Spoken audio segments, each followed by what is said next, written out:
alongside Chris this evening. Chris, how you doing? I'm doing well, buddy. How about you? Doing well, can't complain. We have a lot to get into tonight because we have Dead Mount Death Play episode 14, which is a very interesting episode. We'll get into that first because that gave us a lot of answers to questions we got. They explained from season one, also giving us what's going to happen in this season two. Also, we're going to talk about JJK episode 36, which is a couple big fights. One with Mei, one of the best characters in the show. That fight's amazing. We'll get to that. But first off, we're going to start with a couple news items and a couple chart things, the anime charts. So this first news item is something Chris and myself both saw. If you're a fan of Scott Pilgrim vs. the World, well, get ready because Netflix is making an anime. Scott Pilgrim versus the World anime is coming to Netflix. Netflix is on some kind of roll right now because they've said we're making that, we're going to make Devil May Cry. We're also going to do a couple other things on top of doing One Piece live action. First off, Chris, what do you think about them doing a Scott Pilgrim vs. the World? We have had the movie in the past, which the movie is very popular. There's a game based on the whole series that is pretty fun. Do you think this is going to be a good idea overall, or do you think it's going to be something different? Well, Brandon, let me lay it to you like this. I'm just barely over 30 years old.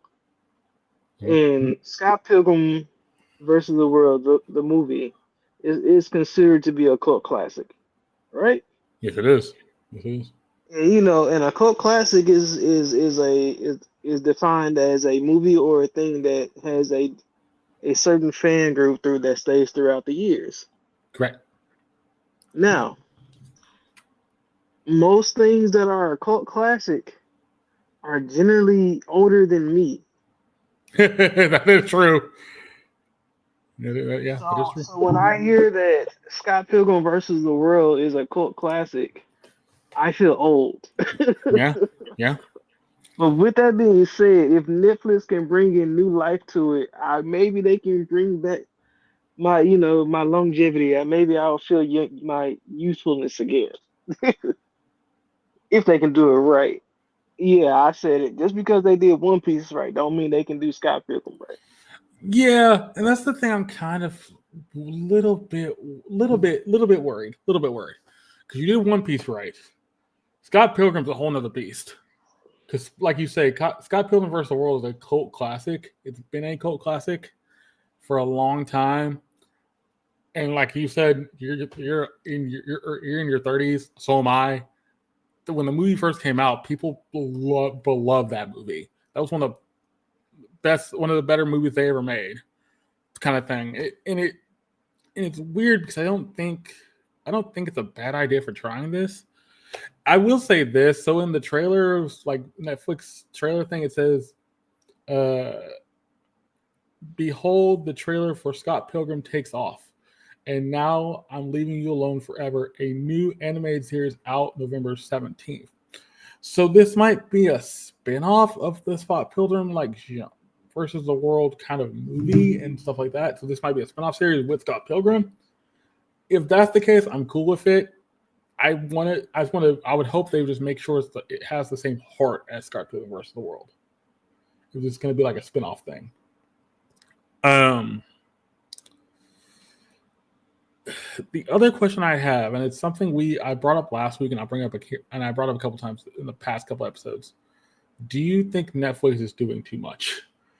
Because they're really diving deep into things. But you brought up a point the other night when we talked about this. What I think you could explain again. Okay. So let me lay this like this. Following their success of One Piece, I am happy. That is awesome. Now, can they repeat it? That is the question. Correct. Now, they are again. I haven't seen any new advertisements, but they have supposed to put out Avatar: The Last Airbender as well. Mm-hmm. Mm-hmm. Now, that has its own following. Yes, it does. But if they can repeat the same success with One Piece and bring it over into Avatar: The Last Airbender, then yeah, I can actually see it going well. Okay. I I would say I would agree. And you also brought up something we talked a couple nights ago that if let's say you have these other projects out and you said that I remember you talked about if the other project are out and the other projects make money, then they're doing good. If the other projects are not really making a lot of money, you haven't lost nothing on them. Bingo. So in that case, if they're making money off Scott Pilgrim, Devil May Cry, a couple of avatars, they're making money off those, then they can funnel that money into One Piece or other projects. If one of them don't make money and the other two do, you can still funnel that money into other projects. So it just Well, has look to. at it this way though. Okay, Netflix is with those type of shows, they are targeting a specific audience of age groups. you're just talking nostalgia. So people who've It's seen mhm. um, Devil May Cry from the original anime that's been out in for a while now, So 2013, something like so that. if you look at it from the point of view, oh, if we create something nostalgic for the people who liked it of this generation, maybe they'll pass it on to their kids, and we can keep this success going. Hmm, okay, okay. I would agree. Nostalgia is a good thing for the most part, except for I say this in I'm gonna use some wrestling things. So I do apologize to Chris. What I'm about to say. Nostalgia is good in certain situations. So like for wrestling, you have The Rock, you have Stone Cold, you have Triple H, you have people who've been in like the early '90s of wrestling, early 2000s of wrestling. People still know who those characters are and who those people are because of they've seen The Rock in movies. They've seen Stone Cold do other things. They've seen Scott Hall, Hulk Hogan. I can go down a list. But the downside of doing the nostalgia stuff sometimes is if you try something new, fans are not going to take to it as easily because they're used to nostalgia, they're used to the old thing, but you try something brand new with a character or a brand new series within that world, and fans don't like it. You have to go back to your nostalgia, which is Right. not always a good thing. I Which is would why One Piece had the success that it did. correct because there's already established brand. The brand's been around for almost more than 1,000 episodes, and the manga's still going. So is And the anime. so is the anime. You've also dumbed down in the live action. You dumbed down the anime with the live action within a season, but it's not the whole season of 65 episodes. It's like 8 episodes covering that season with the main plot points. I I hope it goes well for them.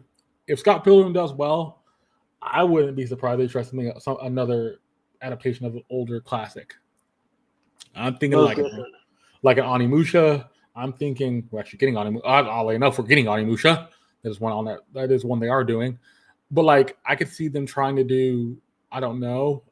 I would say there's a couple ones you could do. You could do another older Dragon Ball Z if you want to remake that. I know that'd be crazy. I know what you're gonna. That'd be crazy. But I could see them trying older things like that. You know, but they can only do Dragon Ball Z after they have done made successes of One Piece, My Hero Academia, Correct. Things like that. and, Jujutsu Kaisen. If you knock out those three and all of them are successes, I will look forward to them doing Dragon Ball Z. Oh, absolutely, absolutely. But let me know what y'all think because this was an interesting thing when they brought it up. And Netflix is cooking. I have to give Netflix credit. They're probably the only other thing outside of Crunchyroll that's cooking right now. Legitimately, like we're gonna make a bunch of anime and cartoon content. Bro, yeah, you can't leave out Disney. Disney is doing it too, but I think Netflix is one of the few that's been announcing things back to back to back to back to back. They have Right. announced a lot of things back to back to back, and we've got a lot of those announcements for November. So it's not. I do agree with you. Disney is cooking, but I think Netflix is really trying to cook, and they're really trying to do that. Hey, we're gonna put this out on Front Street right then and Well, the there. only reason I say that is because Disney, just released their remastered version of Gargoyles, Yes. which Yes. was another cult classic of its time. And Now, it's also been rumored that that is going to be Disney's next live action movie. ooh. Now the only other nostalgia thing I would hope I would want to see one of them try, and it's hard to believe they ever did it. Actually, I'll give you two. If they ever did Ninja Turtles, or the one we haven't seen in years is X-Men. If you do one of those two series and they go well, then you really have something. Because X-Men has been around since the early 80s, Ninja Turtles has been around the same amount of time, and they're both cult classics for most people because you know of the characters.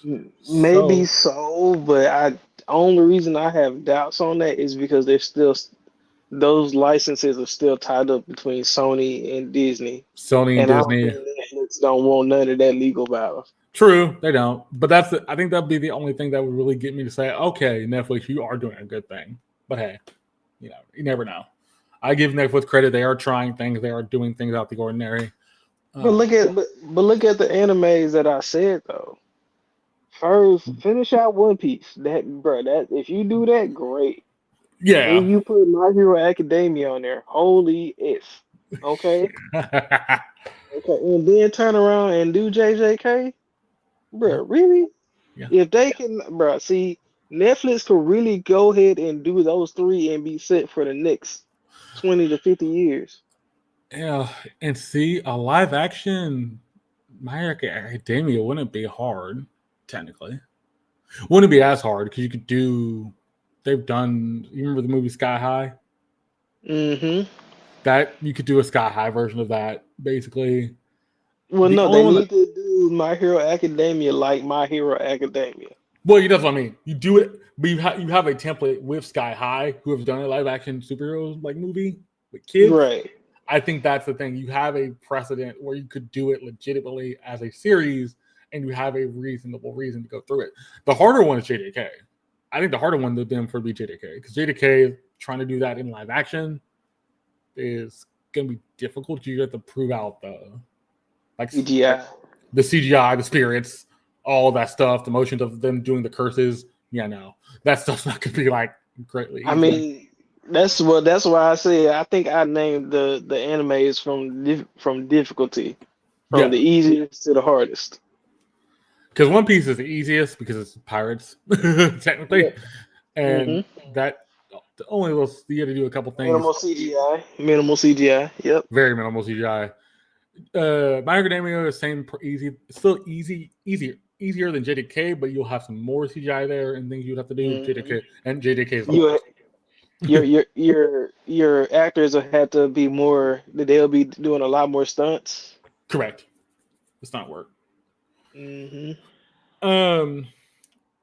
So, like I said, let me know what y'all think in the comments.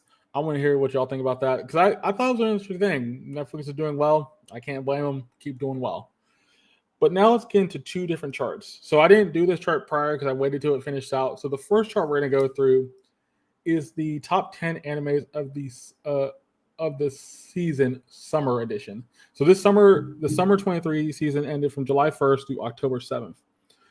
So we're going to go through this really quickly, but Stray Dogs 5 is at 1, Bleach is at 2, Mugen Tensei season 2 is at 3, Zom 100 is at 4, JJK is at 5, My Heavy Marriage is at 6, Dark Gathering is at 7, Undead Murder Farce is at 8, The Girl That I Like Forgot Her Glasses at 9, and 7 Spellbound is at 10.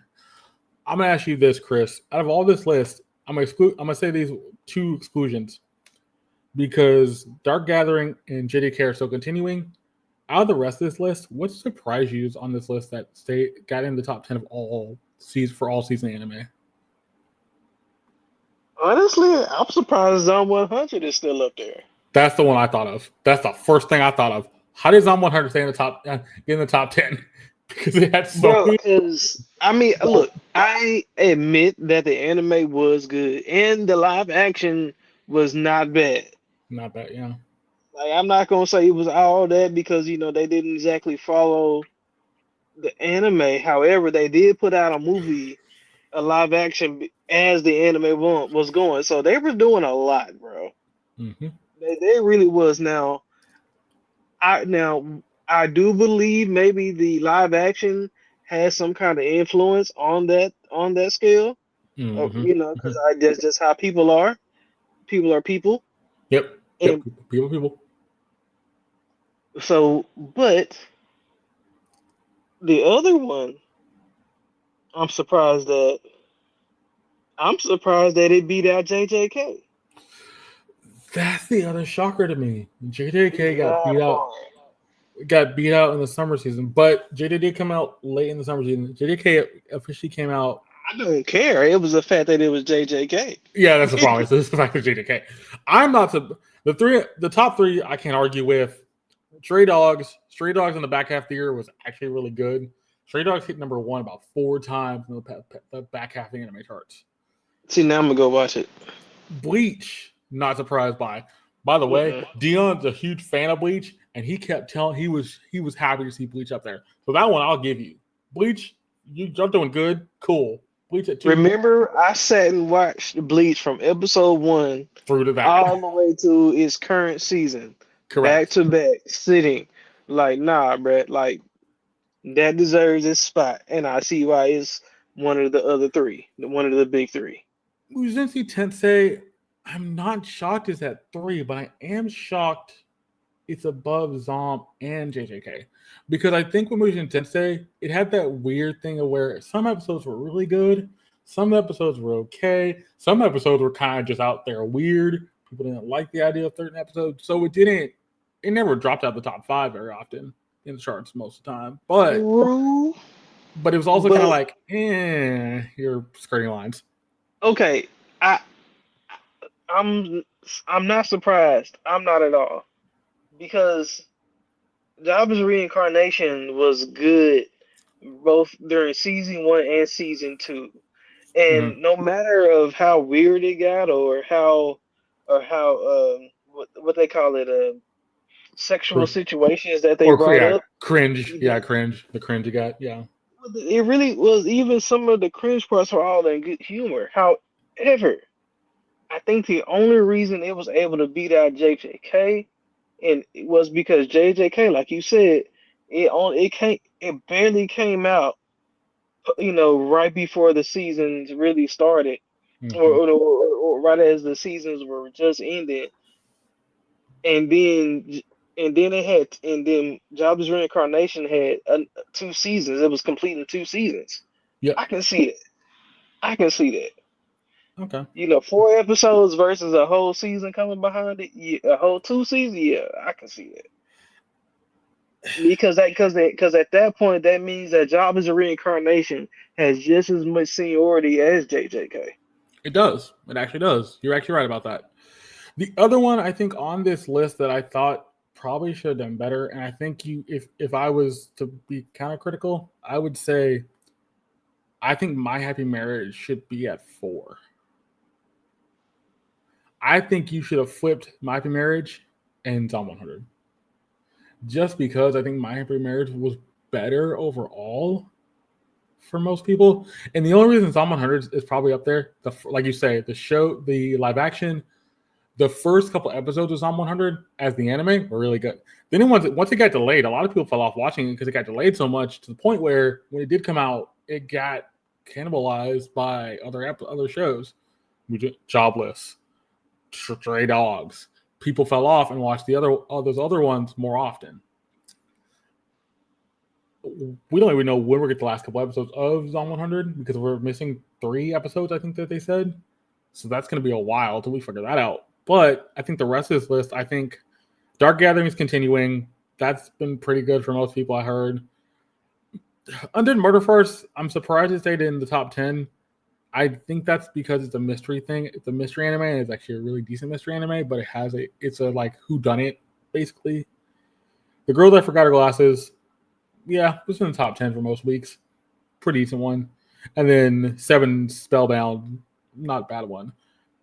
I actually like that Anime Corner does the season ending award, season ending top 10 to see what people thought.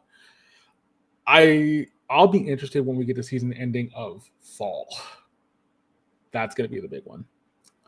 The season ending of what? Fall. Like the season ending charts for the fall. Because I want to be Okay. like how that's going to change over time because we're having so many anime out right now. But I thought I'd bring it up because it was actually something interesting. Now let's get into the charts for this past week. So this is the fall charts week 2, October 6th through October 13th. The Kingdom of Ruin is at 1. JJK is at 2, went up 1 spot from 3. The Enemy Shadow Season 2 dropped a spot. The Freeze Beyond Journey End dropped 3 spots at 4. Undead Unlucky is at 5. The 100 Girlfriends Who Really times 5 Love You is at 6. Spy in the Family at 7. Ring Crimson drops 4 spots to 8. The Rise of Shield Hero is at 9. Dr. Stone at 10. Chris, I'm gonna say this. I'm happy about a couple things in this chart. 1, JDK is at 2. Makes sense. These last couple episodes of JDK have been amazing. And 2, a show me and you have been watching off podcast, The 100 Girlfriends. I'm happy I see this in the top 10. It deserves it. What other things you see from this top 10 I think were kind of interesting? Oh, bro, I've been ready to go off on this chat, bro. Okay, here we go. Take your time. We're good. This chat is exactly what I thought it was gonna be, bro. Every show that everybody has been saying is fire is on this chart. Yeah. Like, I don't care which streamer, which VTuber, which anybody has talked about anime this season. Every all of them are on this shit. And bro, I have watched all of these, and when I tell you this is probably the most correct chart I have ever seen right now, bro, this is lit. Yeah, Because Kingdom of Ruins went hard. Then okay. Do you hear what I'm trying to say? Okay. Yeah. Jujutsu Kaisen is right where it needs to be. Eminence of Shadow is surprisingly breathtaking, bro. Hearing Beyond Journey's End, bro, that is mind blowing. Undead Unluck is weird as all get out. Like the dude is freaking out of his mind. 100 Girlfriends, bro. Like, bro, that it doesn't even. That's even like as a guy, 100 girls is really. I'm not a pimp, so yeah, I'll leave that at that. Yeah. Spy on the Family, bro. That's just at this point. I know the show is good, but it's just really a show I feel like I need to binge watch. But yeah, Ranga Chrism, bro. First episode introduction fire, second episode drop, but I know why. I'm gonna keep that to me. Okay. And then, what do you think about Shield Hero and then Dr. Stone? I know you watched Dr. Stone. Yeah, man. So Shield Hero, bro. Shield Hero was going ham. That took us a big upturn coming out of season 2, bro. I will say with this chart, like I agree with you. Everything on this list has been talked about at least a little bit. The big thing about it is the top ones for me, Shield Hero, have been talked about. Shield Hero actually woke up finally because season 3 is a bang. Season 3 is a banger because of season 2 was so slow. But bro, we cannot forget about Dr. Stone, bro. No, Like Dr. I have been low key waiting for that to come out. And I tell you something that's really unique about this awesome show. This is that it's coming out both dubbed and subbed at the same time. Yeah. Wait. Repeat that one more time. Just repeat that one more time. On Crunchyroll, the show is coming out weekly, both dubbed and subbed.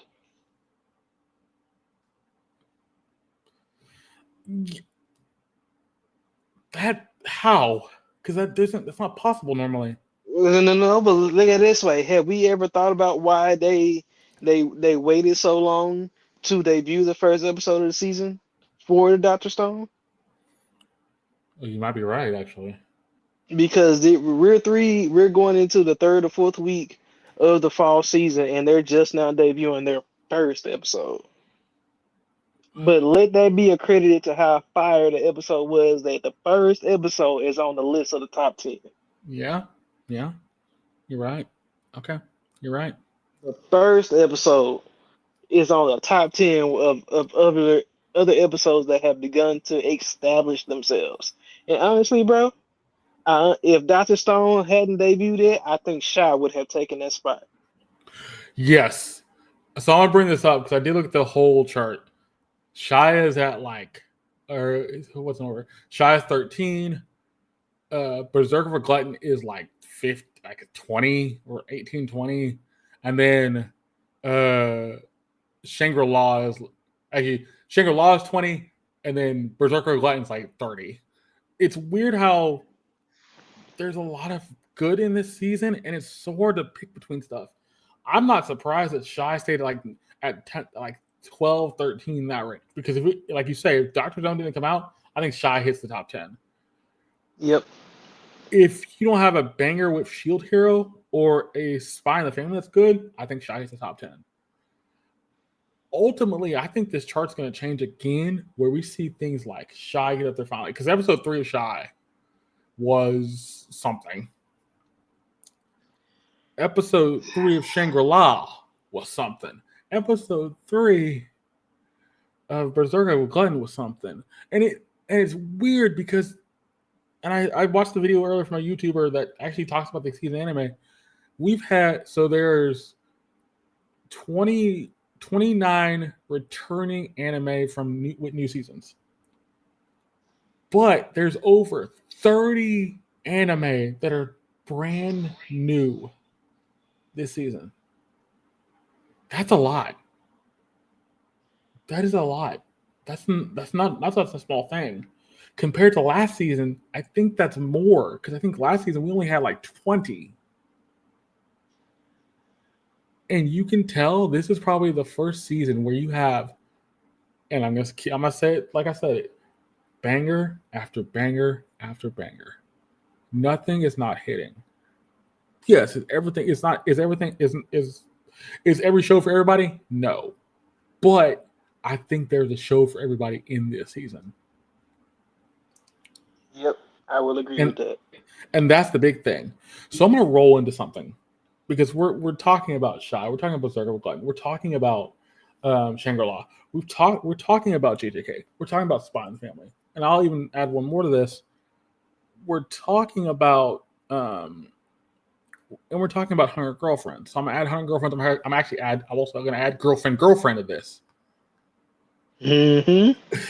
So is Mm-hmm. this, so the question of the night for me and you to kind of discuss is this anime season, is anime and manga, is it can anime and manga go too deep in the storytelling or in what they're trying to tell a story of? Because here's the thing, and I'll mention two out of the list I gave you. Girl, and it's two that you wouldn't expect I'm gonna mention. Girlfriend, and the big one is Shy. Girlfriend is literally playing off the trope of polygamy, which is kind of weird, but it works. The Shy is playing off the trope of, and it's a trope that I don't think, it's not even a trope. They're just really just like, oh, here we're gonna mention, an old man's gonna mention in a previous episode, hey, why we're supposed to, why we don't live alone, because we need to connect with people. We all, we're born to connect with people. God made us that way. Then in that same episode, you meet the head of the superhero guild, who's this like deity. It looks like an angel. We've met somebody who basically is a demon or villain, who's a demon that takes over people's hearts and literally makes their heart open up to all their sadness and pain and all this stuff. But on top of that, this episode 3 goes, you know what? I'm going to flip all that on your head for a second. One, I'm going to tell you, so the main girl and Shy go out on a lunch date. They were, Shy's a shut-in, so she's not used to being out with people. But the big thing about that is that the girl from the class goes to help this kid, helps the kid out of her own kindness of her own heart, helps the kid find his parents, and literally, as they find the parents, he runs to the parents. They're all hugging and everything, and the kid runs back to the girl. The girl says, "Whenever, always be nice to your mom and dad and anyone else." Basically, playing off the fact, honor your father and mother. And then on top of that, we meet one of the other heroes, who's this like star. His name's Stardust. This Stardust hero is kind of like, kind of cocky, kind of do all that nice charity work and stuff. He has a very good demeanor about him, but when we finally meet him fully in the tower, we meet him fully in the tower. Before we fully meet in the tower, though, Shy takes the girl, the Russian girl, the Russian hero, and the girl go up to the tower and meet the deity, who's called Una Lord. I'm gonna repeat that one more time. Una Lord. Oddly enough, they kind of playing off the thing of the Trinity, which is weird, but it works. Then one last thing of that episode, Shy's never been on the field. She's never actually had a true fight. So Stardust wants to help her. But Stardust says, if you can't beat me, you can't punch me in the face, you're done being a hero. Are you willing to risk that? And she said yes. But everybody around her is like, why she has to risk that? You're putting too much pressure on her. But Shy needs that pressure. And Chris brought something up. And it's the funny thing they're doing. It's not even, I don't think they're doing it on purpose. It's like David and Goliath. Can Shy overcome the ability to fight on somebody who's stronger than her, faster than her, and has more fighting ability? But it's funny, Stardust says one thing before they even fight. Before he flips the coin before they fight, he says, you have more heart. And what did David have? Heart. He cared about his people. I'm going to ask you this, Chris. Do you think, like I said before, do you think anime and manga can get too deep? Because this is one of the seasons. This is one of the rare fall seasons where we have a lot of deep anime. Shy's probably the deepest we've gone. Girlfriend's going pretty deep, but they're doing it in a comedic and romantic way. Dead Mount Death Play is just deep in general. By the way, get up Dead Mount Death Play episode 14 as we're talking about this, and JJK is on another level. But for you, Chris, what do you can anime and manga be too deep? All right, Brandon, are you ready for my answer? Go ahead. Absolutely not. I figured And you would here's have why. Because anything that causes one's brain to tingle with thoughts or to do research on a subject, anything that grasps your interest and causes you to do research is a great thing, my friend. And the mind is a terrible thing to waste. So with that being said, now it's only a bad thing if it does go to waste.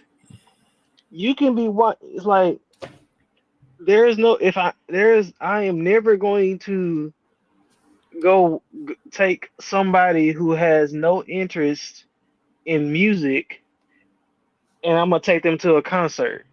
There's no reason I would take an engineer to you see where I'm going with this. Yeah. Oh yeah. So therefore, can it get too deep? No. Can it get too deep for a person? Yes. Okay. The question is how will people respond to the information that they receive? Yes, and you're not wrong. And I think that's the thing I'm getting at, because it's interesting.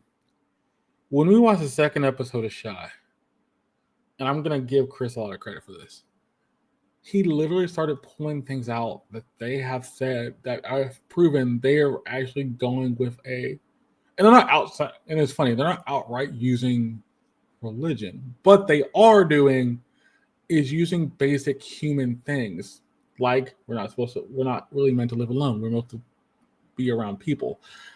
We are, in the first episode, they tell Shy and the girl, y'all are both kind people. You'll figure this out. You have an elder talking to Shy about, I mean, all this stuff. So it's like they're doing small things of like, they're just doing basic things of like, showing you that one, your elders know better. Sometimes your elders can help you. Two, they're also showing, hey, you have these gifts, and you can use these gifts for your good, for somebody else's good. And it's weird because they're not beating you over the head with it. They're doing it within the story. Same with Death Play. They're doing things like, oh, Pokey is in this fake body, but the real body's in the shark. The grandfather's kind of not omnipotent, but he knows everything that's going on. And the people around this certain world is like, well, there's something up about this. So I don't disagree. No, it's not too deep if you really want to get into it. But I think the big thing is, I think when people see a show or watch something, they just kind of blow it off as like them just doing something. This season, you can tell these shows are not just doing things. They have reason behind them. And it's actually kind of funny because you're thinking, did they plan this in advance, or is this something they were always thinking about all along? And the big one with that is Shy. Because I think Shy is the one where it does it a lot, and it feels like they had pre-planned that. If they did, cool, but I'm not surprised either way. But the only other reason I bring it up too is like this season is all about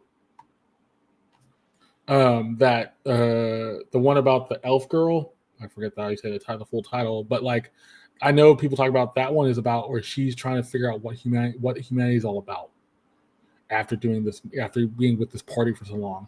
So things like that, like they're trying to like really touch on human emotion and human feelings and human humanity with that show, and all these other shows are doing that so well. Yeah, I brought up the question, and I always tell people, I bring up deep questions to these guys, and they do a very good job with that. But I think me and you have gone down rabbit holes before, and even will get even overwhelmed with things because shows will go super deep, and we're like, that fried our brain. Why did that fry our brain for a second? Because we don't know what we just saw. But I will say, I want to hear y'all opinion. I want to hear y'all. Do you like something when it's something deep and thought-provoking that you might do research about the culture or what they're talking about? Or is it something that for you yourself, you have to give it you might have to give it a day or two where you just have to sit and just think about it before you can really dive into it more? I know for me and Chris that we kind of talk through it, but sometimes we might just have to give ourselves a day because that's just a lot. And then one last thing, Chris, you did mention, you said no, and you said why, but I also want to ask you, do you think anime is going to start doing more deeper topics and deeper things, or is this just going to be a one-off thing?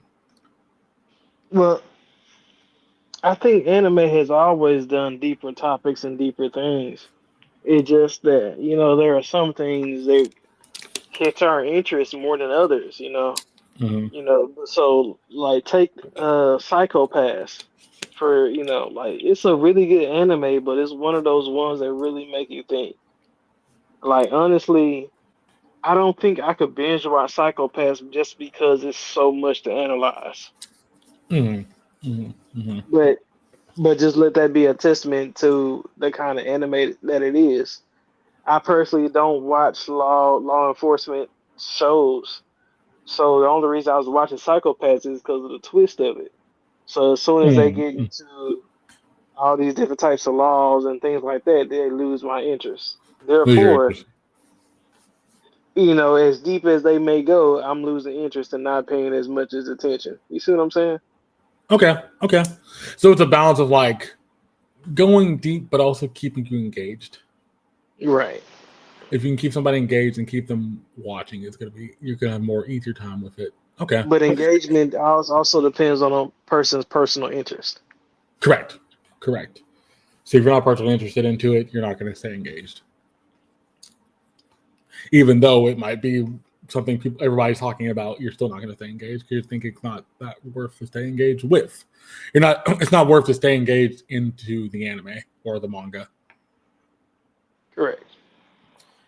Yeah, I just brought up the question because it's been so interesting, and it's just been interesting seeing some of these shows and how they're doing things now. It's just kind of like some of these shows are getting deeper and deeper into their stories, into what they want to talk about, and yet it doesn't feel off, but it feels different than earlier years of anime and manga where you want to see for shonen you want to see a cool fight, or for romance you had a love story or a harem or a harem or something.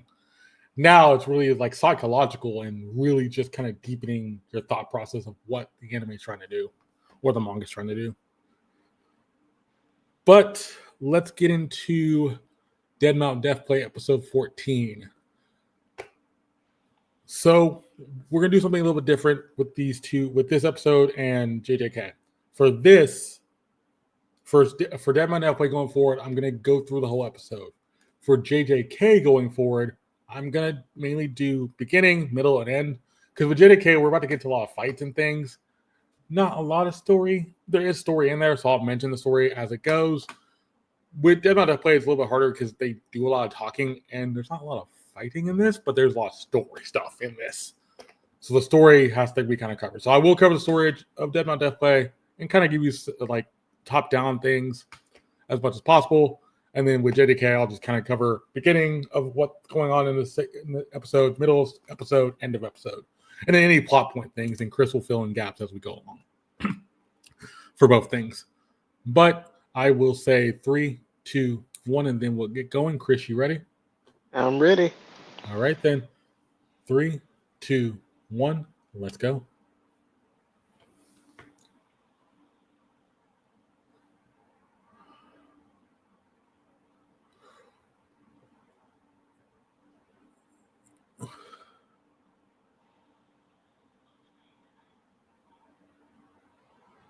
Oh, so he had to he had to work a double. Yep. That's Corey's never makes drinks. Look again. I could buy a photo book. Wait a minute. Does that mean you don't make a lot of money? Yep. Oh, good. Okay.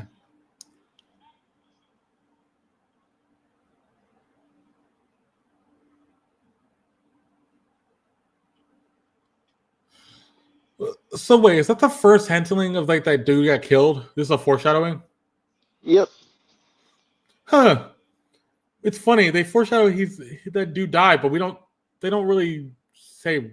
It's weird they do it how they do it instead of like showing us something else. It's a conversation.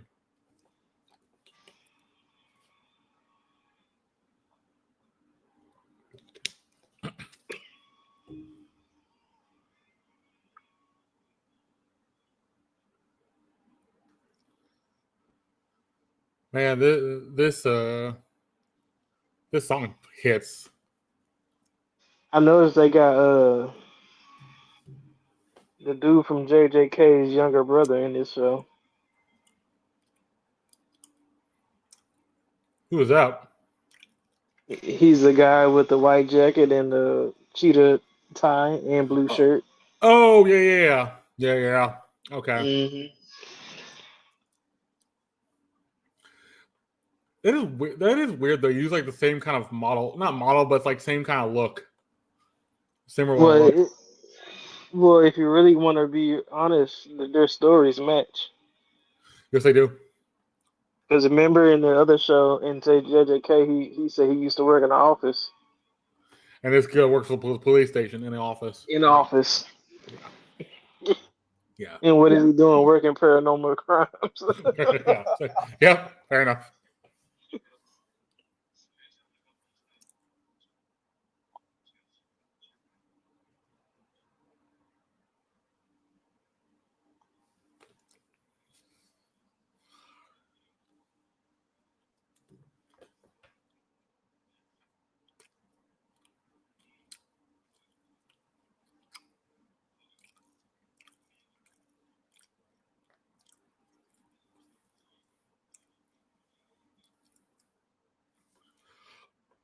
Oh, I get it now. That's the body from the end of last episode. Like I told you, you called it. I couldn't tell because it's funny that with a random talk like that, I'm like, oh, so he just, No, we're just, there no, was but no, you called it though because I kept saying it was Clarissa, and you said no, it wasn't. It was the other bartender. it's the other bartender. See, so you did call it. But it's funny because the way they start the episode, you forget if you didn't watch the previous episode thinking about that, you're like, wait, what's he talking about? Oh, it's that body, and you just see the hand, Hmm. but it's not like something you would know. You remember because you saw the body laid out on the floor, so it's picked But up again. look, that's dude's younger brother too. Yep, yep. Like, wait till they show him again.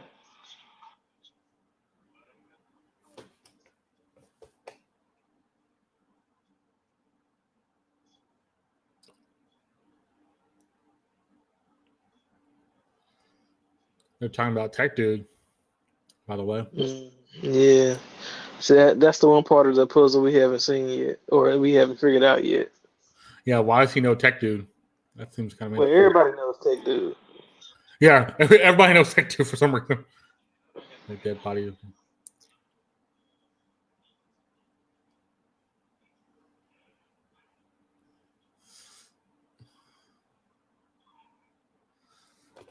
This was a weird conversation. Why are you asking about connections when somebody's about to stab you? No, it's a threat tactic. Oh, it is actually. You're right. Hmm. I thought this was a weird like conversation, but no, you're right. It's threat tactic. Like, would you want to threaten somebody who has all these different contacts?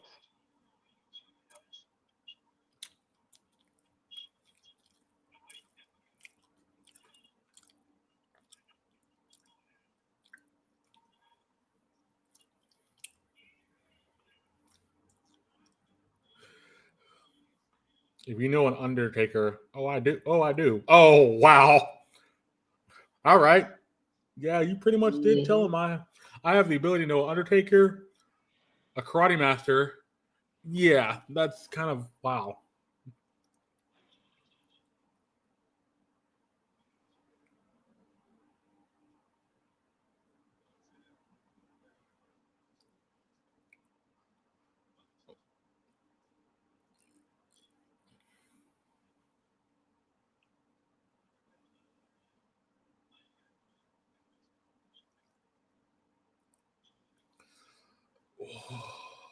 Oh,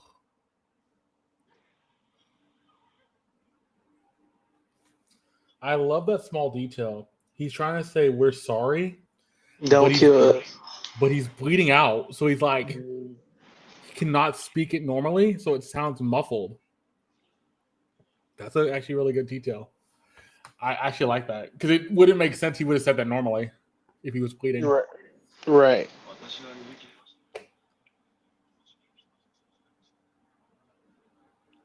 And plus, he brought a knife to a gunfight. Yeah, you're losing that fight. You're losing that fight all the time. There's no way you're winning that. No, I wouldn't say it's 100% chance. It's I would Because say at least. if he would have went ahead and just stabbed him, well, Oh yeah, if he would have just stabbed him, he would have been fine. He still probably would have died because the guy behind him would have killed him. But you know, that's the difference between the person on the street and the killer. The killer has already decided he gonna kill you.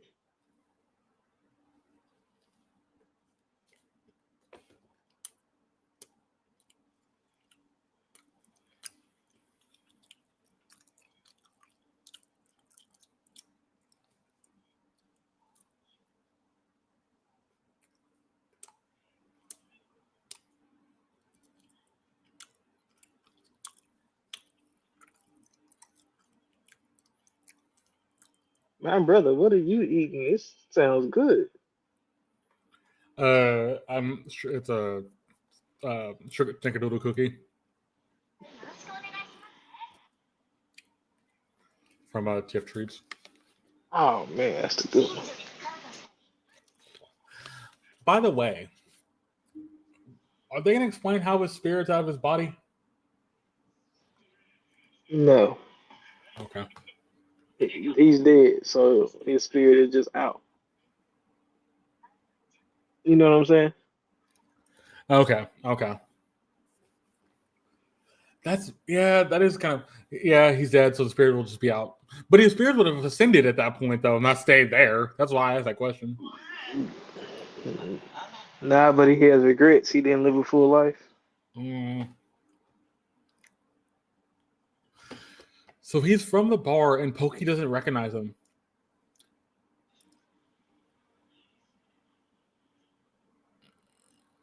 But why didn't Tech 2 say something? Why didn't Tech 2 say something then? Because Tech 2 know who he is.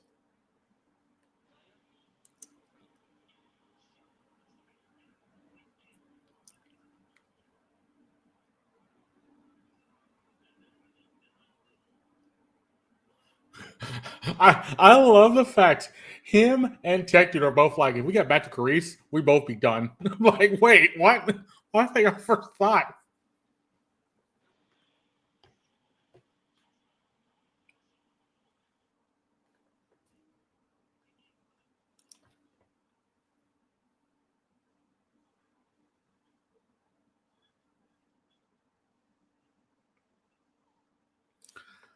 I will say this is one of the first talks that actually makes some sense. Like this actually has a reason behind it. It's not. Mm-hmm. It's just not a lot of just random talking for once. You're right. They're not jumping around. Yeah. You can tell when they're not jumping around if it's a long talk and there's a reason why. There's a reason behind the talk.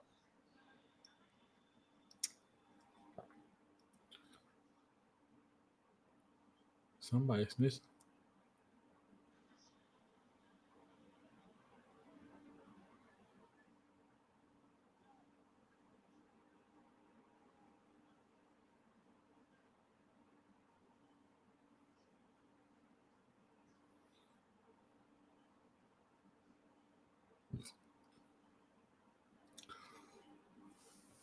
By the way, they did the same.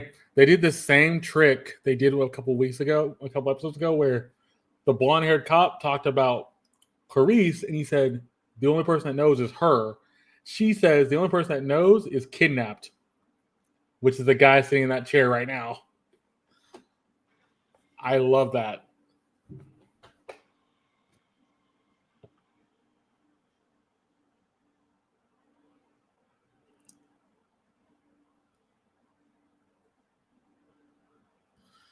The speech is broken.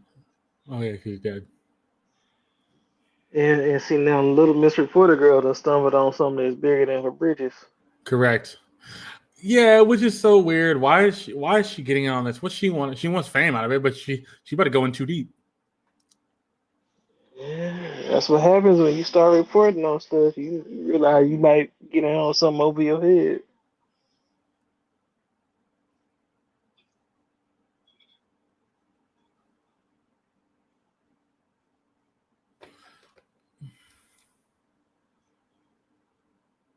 Wait, she said the police came by and asked about the bartender. So they're trying to find the body. Mm-hmm. Okay.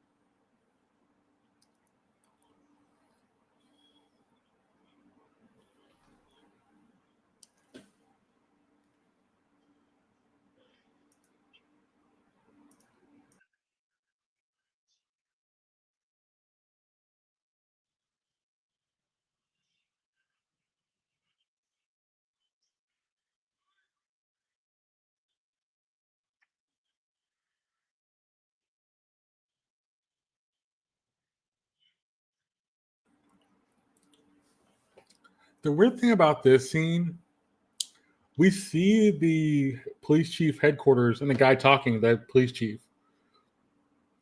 But this is the first time we see anybody from the headquarters actually do anything. And it's like if the FBI got involved, but there was no reason for them to they only got involved because something happened. Mm-hmm. It's odd. Like it doesn't feel right. Hey, Brandon, I'll share a story with you after the podcast.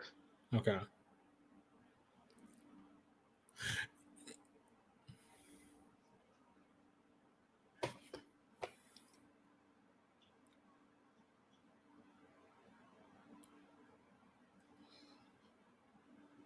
I can't. Wait, he said my gang. I'm gonna take a far on guess.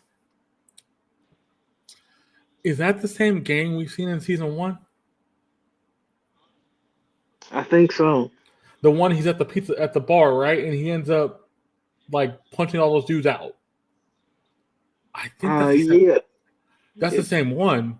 Oh wow. That's a weird connection, but okay, that works.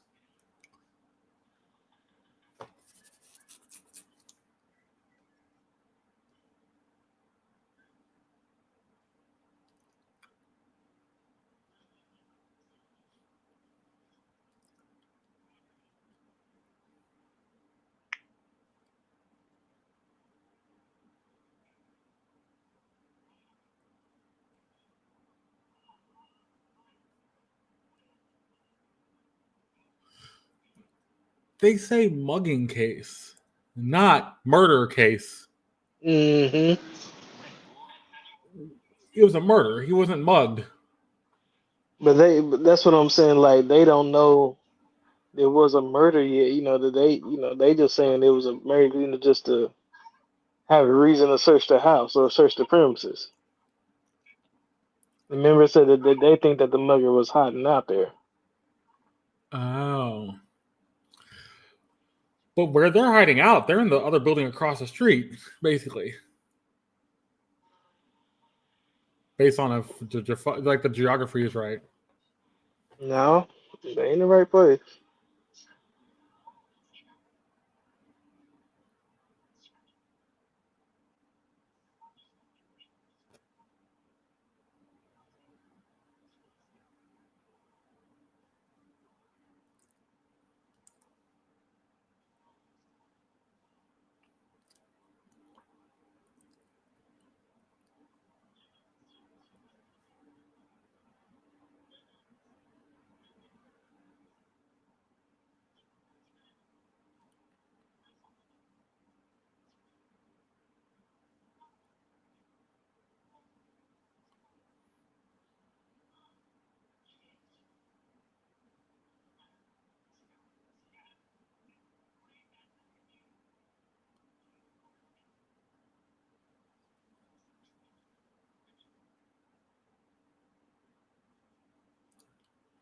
So he's gonna use his stretchy hands to get the body out of there.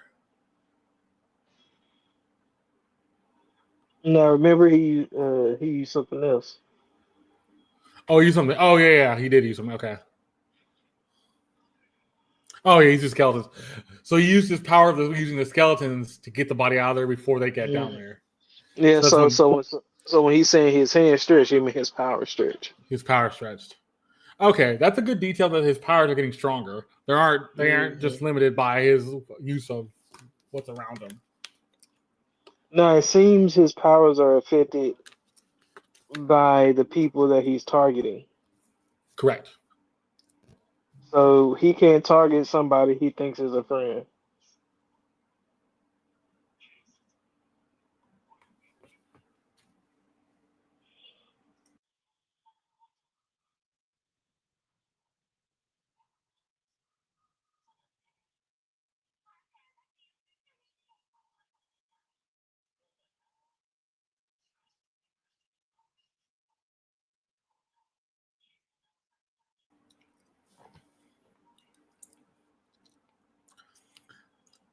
By the way, if that girl's watching, doesn't she see the shark girl, which is in the family?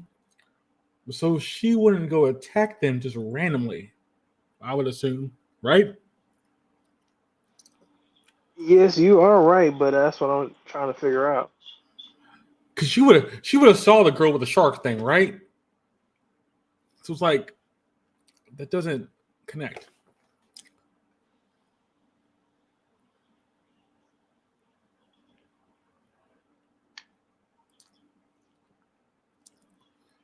So they know the reporter and the tech dude.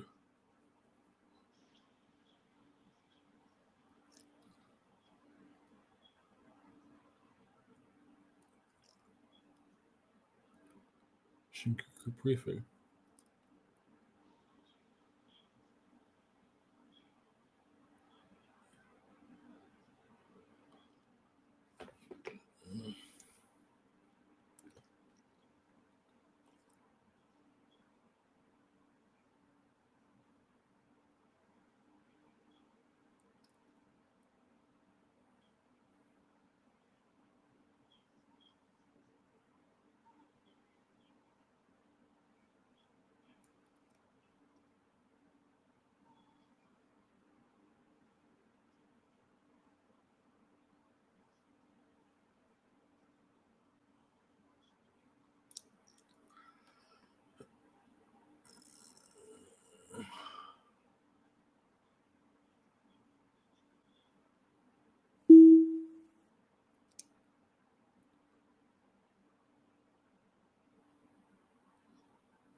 Wait, I have to be more careful with my disguises. Okay.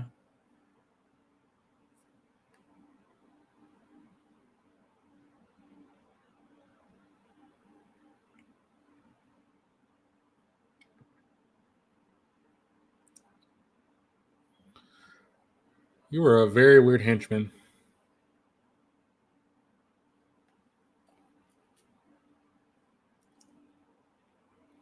Oh, there's one big thing for people watching that's going to come up on a text from his phone. So watch out for it.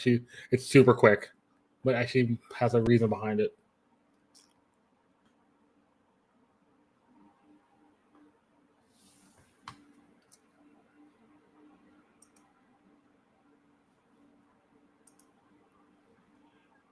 Okay.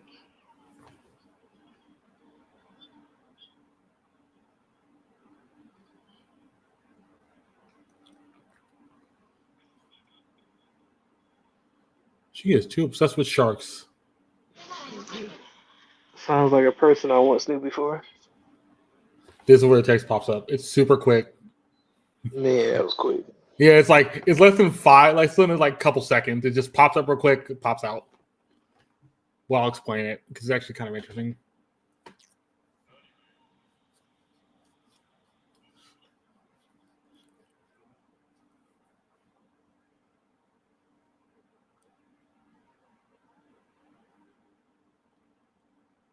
Okay.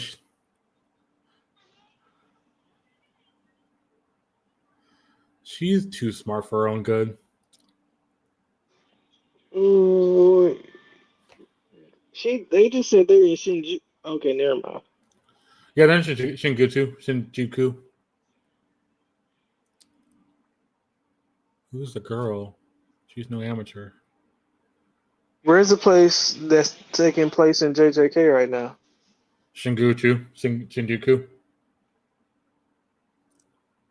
So basically, the hub of the city where the train station is, the major like crosswalk and train is. Yeah, it could be connected. I could see it, like literally. I can literally see it. Yeah, you're not wrong. It'd be a weird It'd be a weird connection, but it works.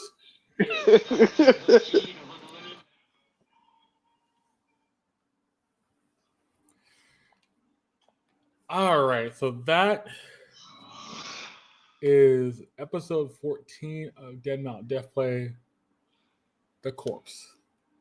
And there's a reason they call it The Corpse. So let me go through this. So we start this episode off where the previous episode ends, technically. We see the bartender, one of the bartenders who worked for Clarice, had to work a double shift. He was dead tired, all that kind of stuff. Clarice is like, I can give you a bonus. Bonus. I would love that. And then she makes him a drink. The girls behind him that were just kind of talking, we've seen those two girls before, they're like, Clarice never makes a drink for anybody. Lucky guy. Or she's like a lucky man, basically. And then the guy goes, I can use that money to buy a photo book. Which kind of also means Clarice's not paying her people very well.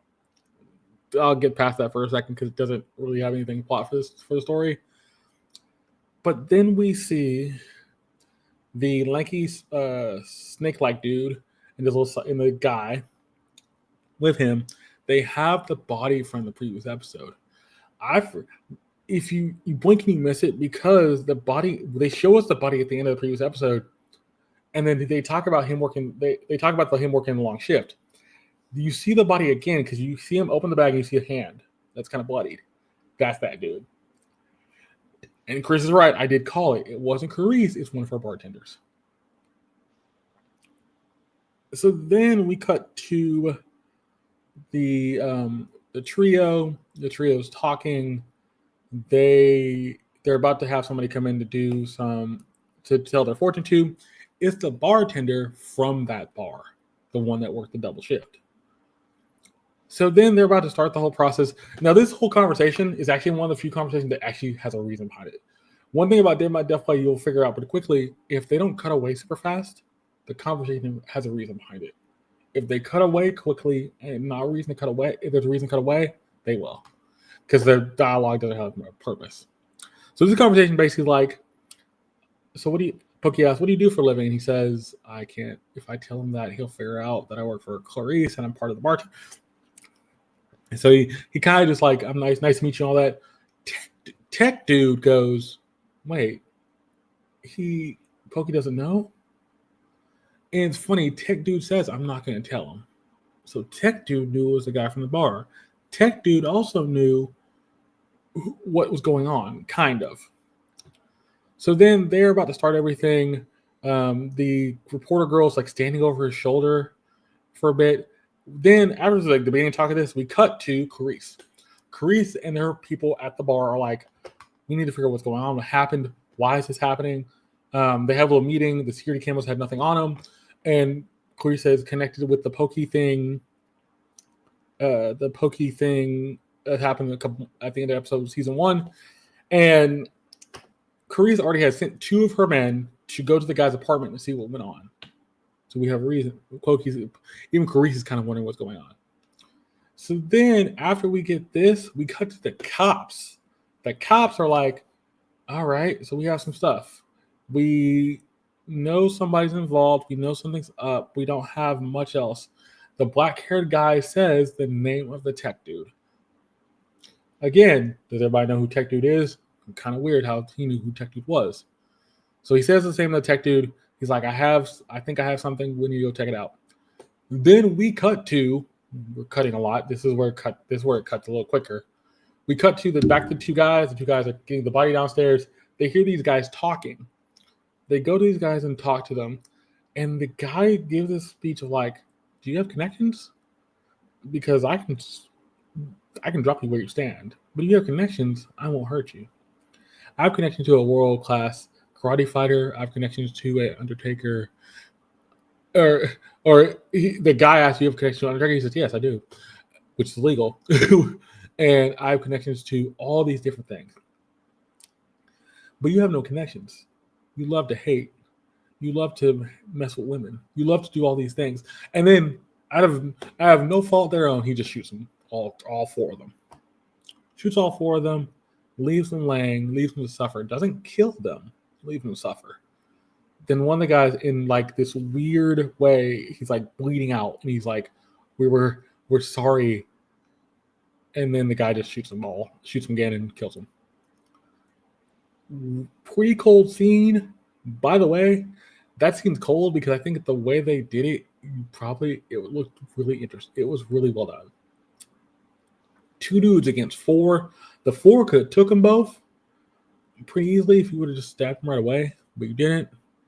And they're just showing that they have the ability to do things. They need to get things done. So then we cut to, and this is where it kind of gets into. We cut to this spirit-looking thing. We don't know who it is. We know it. So we know who it is. We know it's the bartender that died, but we can't tell it's the bartender yet because it's like from his perspective. So he's like, "What happened to me? What time is it? Everything okay?" And he sees his friend from the bar, the one that just left work, and he tries to say something out to him, but he can't hear anything.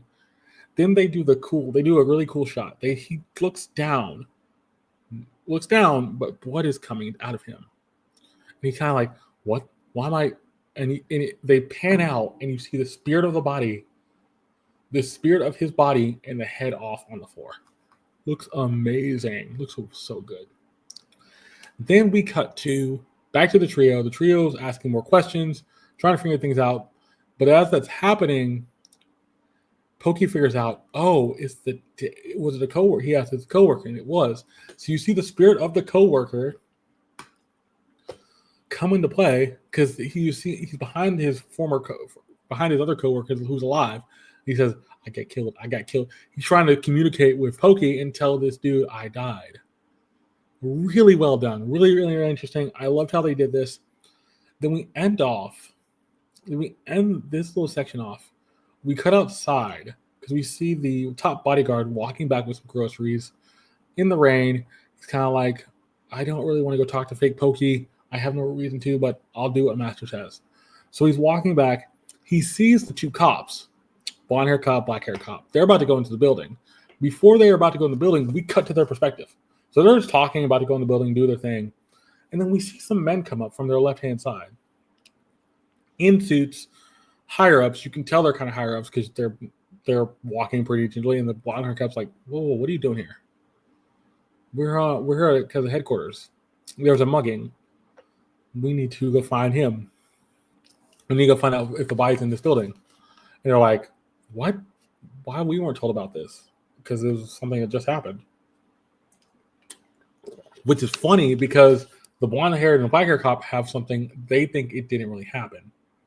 We'll get to that in a second. So Tech Dude knows that cops are coming. So he tells Pokey cops are coming. As he's telling him that, they knock on the door. We're the cops. We're looking for this dude. We have suspicion that he's been mugged. And he's like, that's me. That's me in the picture. And they said the body might be here. So can you all leave the premises and try to find the body? The Penn, who's the former cop that died, tells him the body is downstairs in the basement, and tells Pokey, we need to find a way to get out of here. And Pokey's like, I can use my powers, but I have to figure out what I need to do. And then it flashes back to when he was back in his old world, and that witch was like, don't underestimate or overestimate your powers. You can do a lot more with them. Just believe. So Pokey gets some skeletons to get the body out of there. As that's happened, the cops are coming down, checking the floor. They see nothing, just blood. I think a little bit of blood, and that was it. Nothing, or no, not even blood. It was clean. It was fully clean. So nothing was down there. Nothing was even near it. And then they're outside, and then so the cops, couple things. So this is where it kind of gets interesting. Couple things happen. The guys that put the body there are up on the roof talking about, wait, I know that guy. He's a tech dude. That's the first thing he mentions. Like I said, everybody knows tech dude. Also, he mentions Pokey. They mention Pokey, and they mention the reporter. Excuse me. But the funny thing, they mention Pokey, they mention the reporter, but then they don't mention the shark. They don't mention the zombie girl until later. But I think the funny thing about this, then they mention, wait, I know that cop. That cop beat up my gang. By the way, that's the same gang we see in season 1 when he's out. The black-haired cop's out of his luck, and he just beats up on these like big dudes, this gang, and gets them all out of here, which is actually really interesting. So then, as that's happening, we see the grandfather's bodyguard go up and give the girl the shark shoes and all that. She's very happy. As it's happening, we see one of the son's bodyguards. The son is already talking to the girl and asking, is everybody outside? Yeah. He sees tech dude. She sees the reporter. She says she sees Pokey. Everybody. I brought this question up to Chris. You saw the shark girl, who's also part of the family. So why are you going to attack them when the shark girl is there with them? That doesn't make no sense. It's kind of a weird thing, but I get what they're trying. I think I kind of get what they're trying to do. But then we cut back, and where we cut to is kind of interesting. The whole time, before we cut to them going outside, the last conversation we had with the bar guy was, wait, I was at the thing that when this first happened. And Carice knows that too. So they come back to Carice, and Carice says, wait, did somebody come here? The two other girls that were behind in the meeting, somebody come here? They said the cops. Why'd the cops come here? They knew something about the mugging. But they also knew about some other things. They were kind of freaked out. They were kind of scared. And Carice's like, no, this is the same thing that happened to the former cop that turned. And she said, turned. And I'm like, turned? And I'm thinking, they turn to a spirit or turn bad? We don't know. But then they do the thing where she says, but it's all on him now. Basically, her bartender that's in with Pokey, they did the same thing when the blonde-haired guy says in previous episodes, couple previous episodes ago, says it's her, and they cut to Carice. Same type of thing, same type of way of doing this, which was really cool. So then this episode kind of ends kind of interestingly. We see the other son's bodyguard come up to the kid and go, why are you doing all this? You're part of this family. Why are you, you're protecting her, but why are you running with Pokey and them? Well, because I'm doing what my master, he says I'm doing what the grandfather asked me to do and protecting her, which is weird because he says protecting her. So he knows he's protecting the shark girl. Then he kind of walks off. He gets a text. This text is very interesting. And I'm actually going to go back for a little bit because this text actually has a reason behind it. And it's actually kind of funny. Basically, this text basically tells you everything you need to know about this family and what this family is about. So I'm going to read this verbatim.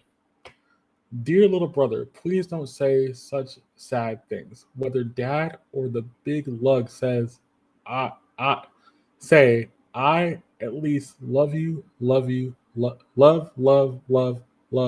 you. And you're worth the world to me. To prove it, I emptied out the big dude's bank account for talking down to you and deposit the money in your account. So don't give up. Don't give don't give up your big sister, okay? Your knight in shining armor, Emily. This text has two weird meanings. I think the first reason this text is kind of interesting. One, don't say such things whether dad or the big lug says or the big lug says. The big lug is the dude he was talking to earlier, the big bodyguard. Dad, I only have two hunches for dad. Either the grandfather or the brother. I'm gonna assume the grandfather, but that's the only person I could think would be considered dad. And the other thing is she emptied the bank account of that dude to give to him. Which I think she trusts him more than anybody else. Which means the big sisters don't trust his family at all. So then the episode continues from there. And basically the end of this episode is kind of interesting. Because then Big Dude sees Zombie Girl for the first time.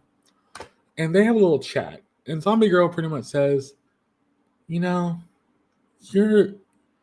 are you going after Pokey? What's your purpose? But you work for the family. So aren't you part of this group? And he said, but yet you're not part of this group. But I would watch your back because if anything go down, I'm going to be here ready to fight you. Zombie Girl calls out the big dude. I don't think he wanted to do that, but she kind of nuts, but also kind of not nuts anymore. All right, then I'll take it. I see where they're going. And then we go back to the two dudes in the other building, and they say, "Wait, that girl, she seems fearless. It's going to be interesting later." Then one of the other one says, "My destiny is gonna," he says, "My destiny is gonna be fulfilled," and before he says it though, the friend that's next to him says, "I need to change up my disguises," because he knew of the black-haired cop. So the black-haired cop he knew of, also he knew of Tech Dude, so he's kind of like, I need to change up things so they don't see me. Because if I'm another gang, they might figure me out. And then the episode ends with just showing you the snake dude kind of saying, my destiny is being prepared, and it ends there. Chris, what do you think about this episode, and what do you think this is leading to? So check me out, bro. Okay, so looking at this episode throughout, it gave you a lot of information because it's trying to lead up to a story now. We see that the cops were trying to, whether they call it a pinch, where basically you kind of force the person that you're investigating into a tight spot to where you can put them into position to make you answer questions and do things like of that nature. So I think that was one. Now the one thing that spots out is why everybody knows the computer guy, but yet we don't really know what they know about him because obviously he has a history and he has a past. Now, moving going forward, the thing to look up for is paying attention to Takumi and the little ninja dude, like because he has a whole nother side of the things that we don't know a history of yet. Correct. So, but now, what was your question again? You had a specific question. So, where do you think this is headed? Because now we have a couple things I think are going to be very interesting. The text I read out. That text has some big clues of like who's the big sister, Well, who has the see, who has the access to all that money, and they can just transfer it on the fly like that. But also, what does Tech Dude know that nobody else knows? Because if everybody knows who Tech Dude is, something's up. Either he's worked for the police before, or he's ended up doing stuff for police before, or he has some past that we don't know about. I mean, there's a whole lot of things that could happen, but at this point, we just have to kind of find out. Now, as far as what I think is going to happen on the next episode, we're going to see all of that in police resolve itself out. Like Hmm. every, and then they're going to kind of move on, and then they're going to start questioning why would somebody put, it's going to kind of follow the rule of the mystery. Like, No. why did the body come up here? And then, at some point, they had to somebody has to meet our villains at some point. So Mm-hmm. yeah. Um, as we're talking about this, Get Up JJK episode 36. The only thing I think that I didn't think in this episode that didn't really work, and it's only one scene, and it's a scene that I think was kind of odd. It's the scene, I think I remember this correctly. It's the scene right in the middle of the episode where, oh, yeah, I know what the scene was. It's the scene with the guys in the jail. And he's that weird looking dude that helped Solitaire out a bunch. Because I don't think it makes sense. The one thing he does say is like, why are there new assassins getting hired? The assassin market's going to go up. So I'm guessing that's because Chloe bought all new assassins. But we already see her having a whole bunch of assassins anyway.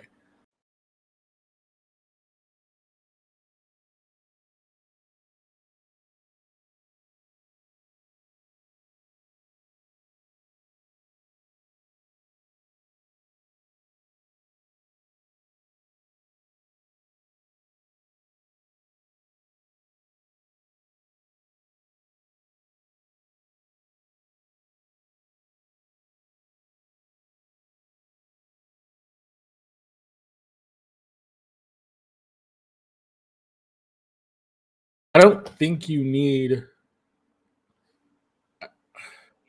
Sorry, I disconnected for a second. Uh, I don't think you need the assassin's like angle as much from that dude because he doesn't bear anything to the plot. I think he was just kind of there for just a quick word and left. But obviously he has some kind of higher status, like maybe like he's well connected. Yeah, he could be So, well so, connected. so at some point, he has a big part to play. Okay. What would you give this episode of Dead Mount Death Play, episode 14? Technically, we're already 3 episodes into this season, or two? No, 2 episodes into the season. What would you I give will this? give this episode a solid 8.4. Ooh, explain. Man, they gave us good information, man, and they didn't have to do a lot of action, even though I would have preferred more action. I mean, Mm-hmm. they did give us a lot of suspense, which is awesome. Like you don't see a lot of suspense like that in anime, so God, I really liked it. Mm-hmm. Therefore, 8.4. Okay. I I would go the same route. I would say 8.4, 8.5, 8.6. Because same thing. They did give us a lot of information. They didn't give us a lot of action, but I do agree with you. The information they gave us actually made sense. It actually builds into the story. I'm looking forward to seeing what episode 3 will do. Because episode 3 is going to be very interesting. Very interesting. Very, very interesting. And how much is that going to change the storyline and what the story is going to bring. But it's a good story so far. And actually, this is a faster pace. I will say this. This is a lot faster pace than most of season 1 was. The back half of season 1 got really slow. This is speeding up that pace and actually giving us more stuff to think about. So it's keeping us engaged. That's one thing I will say with Dead Mount Death Play. It does keep people engaged a lot. But now let's get into episode 36 of JJK. And we have two main. I'm going to keep your eye on two main things. One, keep your eye out for Mei. The other is nominee. The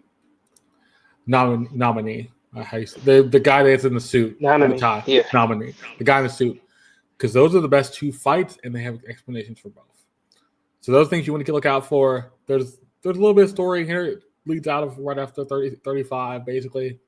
But those are the big fights and those big question things we're going to see finally because they kind of just left off in 35. But I will say 3, 2, 1, and then we'll get going. Chris, you ready? Ready. All right. In 3, 2, 1, let's go. Episode 36, season 2, Dull Knife.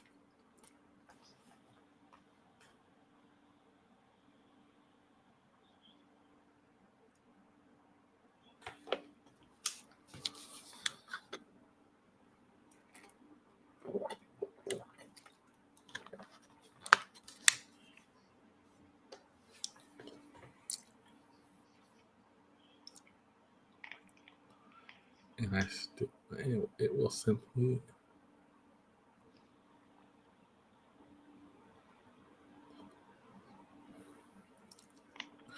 By the way, are those real glasses he's wearing, or are those just fake? I've always wondered that. And they're like shades. Okay.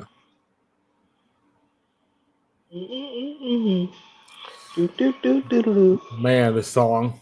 That's the other thing about this scene. There's a lot of banging opening songs. There's a lot of good opening songs. There's probably like 4 or 5 of them I've added from this season. I already added JDK, but like other ones in this season opening songs. I just have Now so all many. I need is an anime opener that's done by a like a double A American artist. Like, let me see Outkast do an anime intro. That'd be dope. I would love to see like if you're gonna go that route, like a Fallout Boy, Reliant Ooh. K, like something of that Mhm. nature, something of that ilk could probably do one. I could see it. Down with the sickness. Down with the That's Sickness, My Chemical that's the Romance, same. yeah. Mhm. Like it just would have to be. The thing about it is, I think you'll never see it fully because of translating it back to Japanese would be interesting comparatively against Well, translating it to. no. You just have them lay a track together. Oh, okay, all right, okay, I'm yeah, talking. you could do that. Have both put a track together and just put them over top of each other. Mm.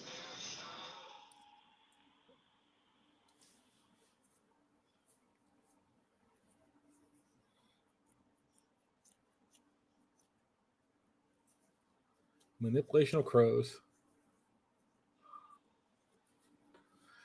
Ah, this nice classical music. I love how they made her walk so like Feminine. yes, but it actually makes her look a lot cooler doing that. Hmm. Like she's a lot cooler doing that. It's like, yeah, if somebody did that to me as with a giant axe, I would I look. don't know what would be more mesmerizing, the axe or her hips. Yeah, that's the problem. I'd be like, which one of those more mesmerizing? The fact she's holding a giant axe, and the fact her hips are swaying like that, I'd be ready to run. Because you know that's actually really good physics that they're using though. Yes, it is. Hold Because on. she has to swing her hips in order to wield the axe that way. Mm-hmm.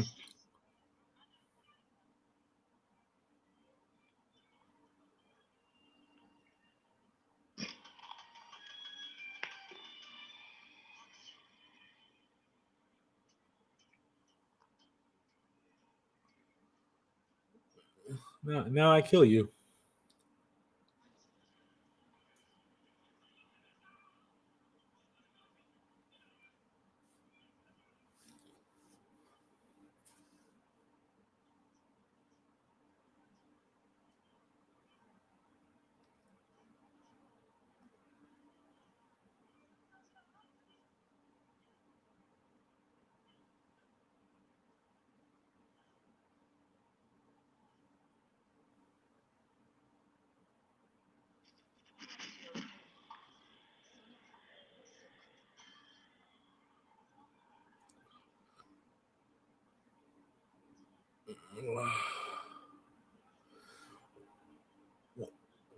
Was that a trick question, by the way?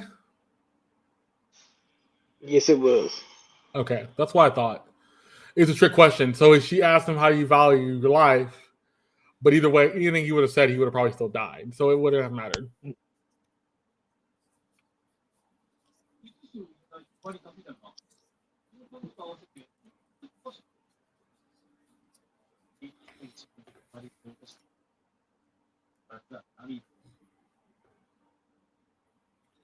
So two dummy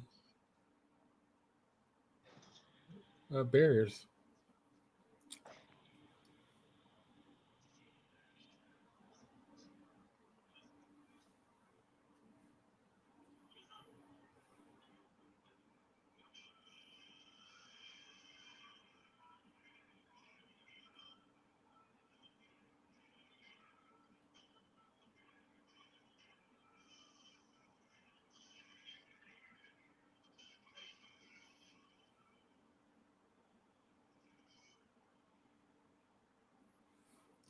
So he's not dead.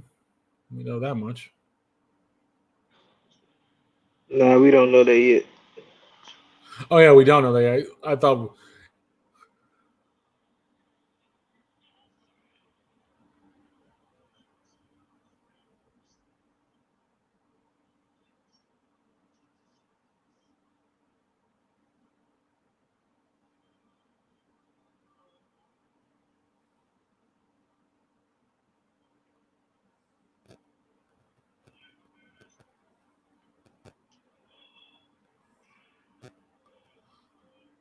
Why are you messing with him?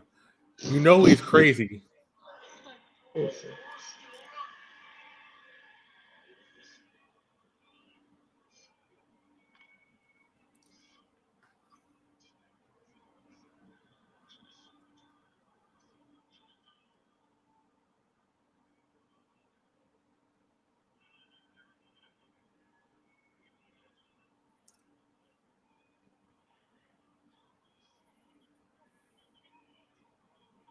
See, he's one of those characters that probably should have stayed dead. Yeah, it's always this was. I don't know why they brought him back because he's back for this fight, but it's like it makes no real reasonable sense. He's killed Gojo once. He could do it again, but it's not like he has a reason to do anything. Could he really do it again though? I don't think now. I don't think he would now be able to. I think he would have a harder time because Gojo's at a stronger level. But it'd be an interesting fight. No, what's going to be an interesting fight is when he fights his son. Oh, Fushiguro? Yeah. Mm-hmm. That's not gonna be a fun fight.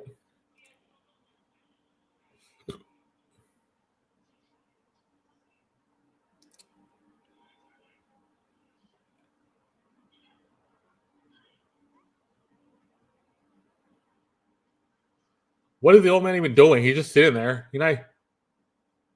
She doing all the work.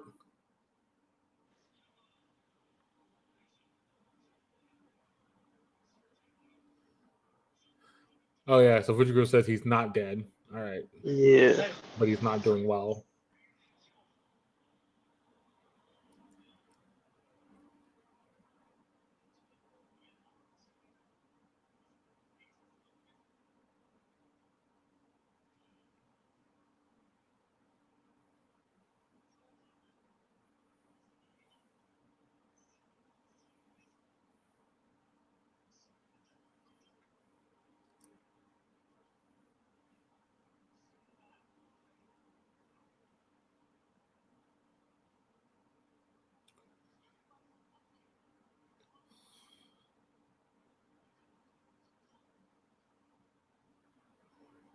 You haven't heard any response because now he's fully.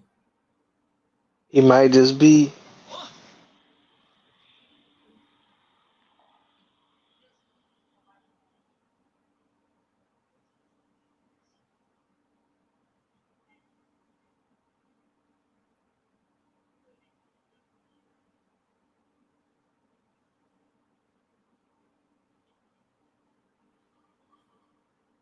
So wait, I thought Gojo was watching the Prism. Where is the Prism now? Is it still in the train station? I don't know. We don't know. That's kind of weird because he said he has to stay back to watch the Prism, and we haven't seen the other demons yet, or the other spirits, the volcano dude, any of those. We saw the blood dude once. Yeah, you see him right at the end.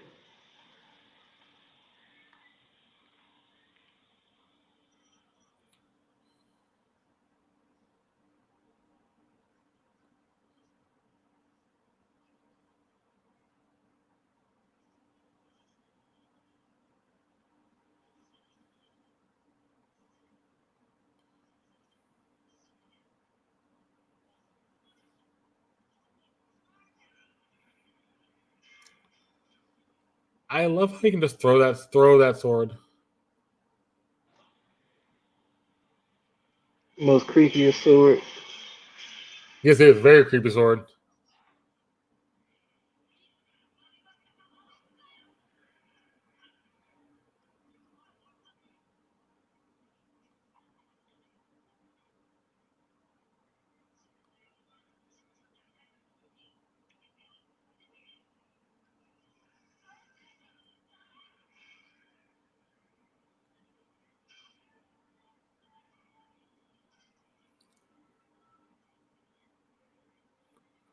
I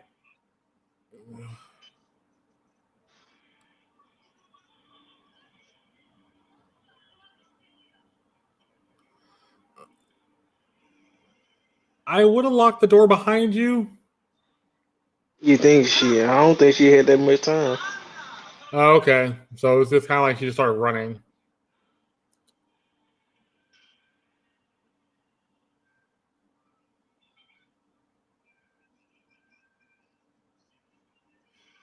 Oh,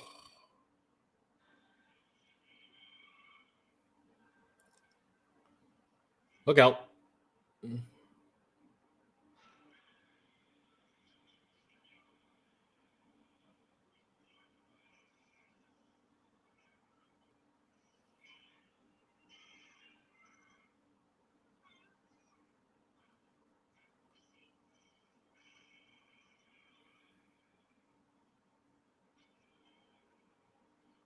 And this is where you see he has the lux stat kind of thing.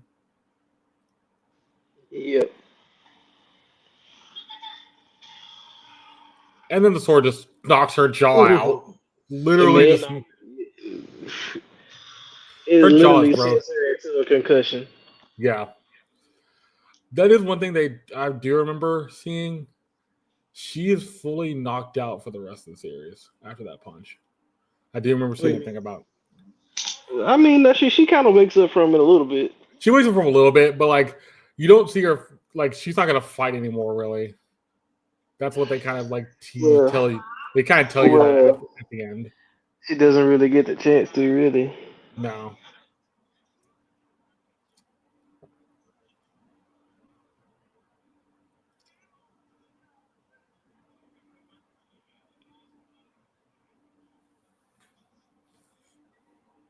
you're a crazy dude, by the way. Absolutely crazy.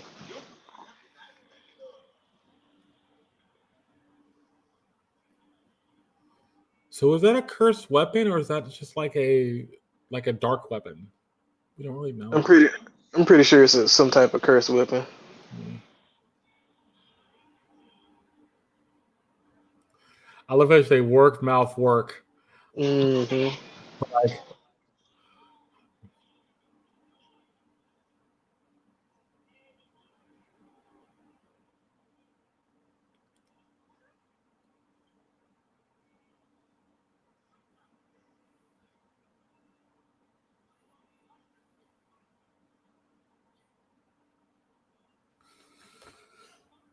this is kind of creepy here, and I don't know why they do a good job with it, but it's also like, wow, y'all kind of went far. Yeah,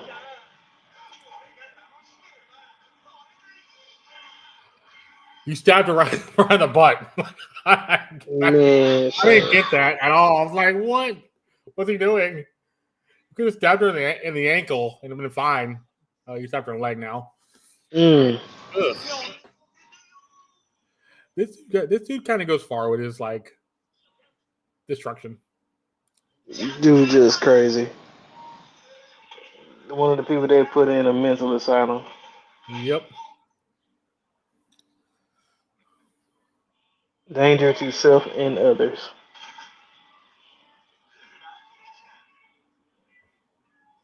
I love how they do this. She's trying to keep fighting, and you see Nanami start walking towards them.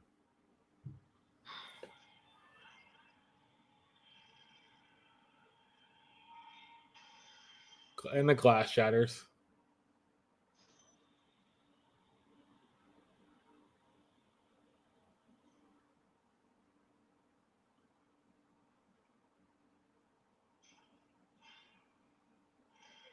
Okay.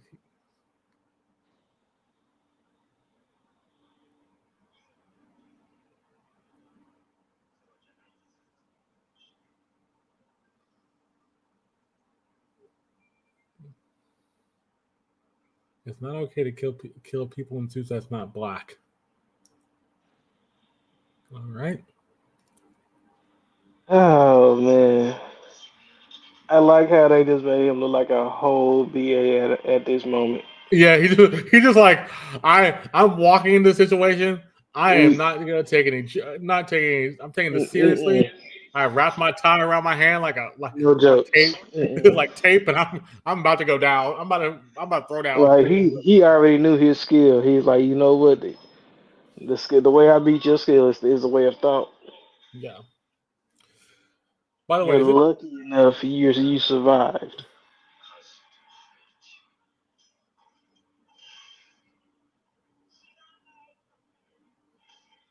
you You kicked him and lucky my abs did not crush your he ankle. get your foot? You literally kicked him in the abdomen. Dude. Hmm.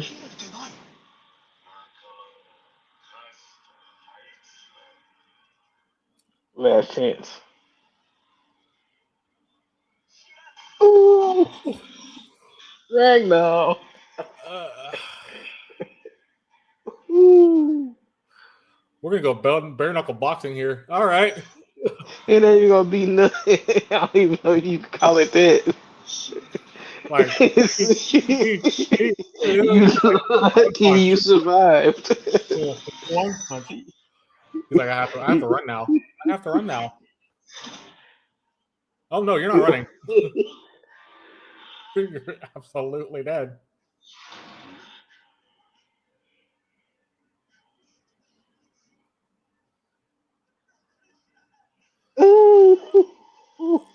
Oh, Yes, so boy, your so luck does run out. How does his luck thing work? Is it based on the power of a person? This again, it's just pure speculation. But it's like whatever could go wrong is not gonna go wrong. Mm-hmm. But at the same time, if you provide the right circumstances,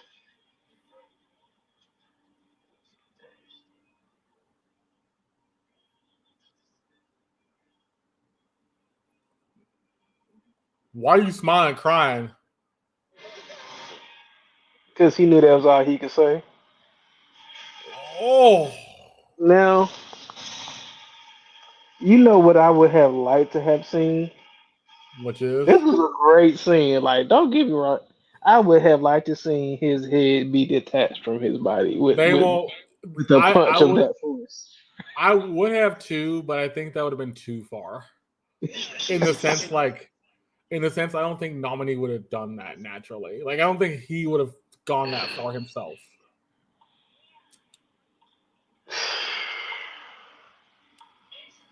But yes, I think you could have gone that route and said, okay, he lose a limb or something to prove a fact. Man.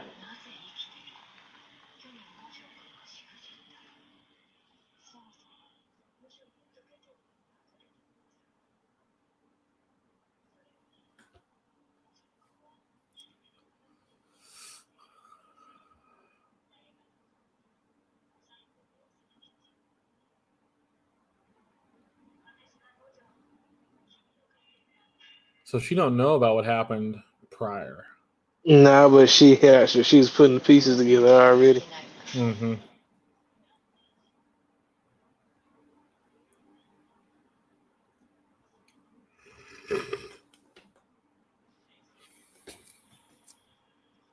So she knows it's a fake. She knows it's not real.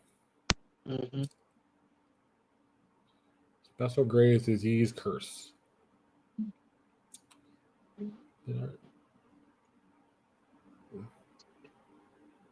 Smallpox.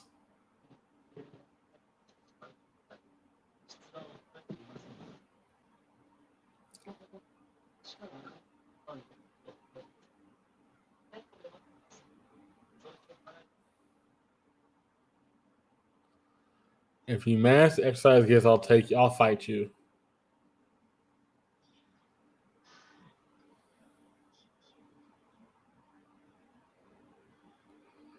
Oh, she locked her away in a domain expansion.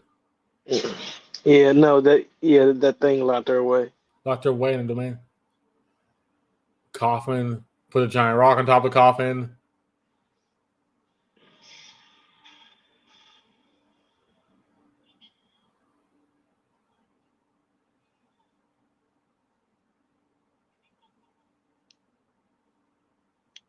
Here they go with the JoJo style.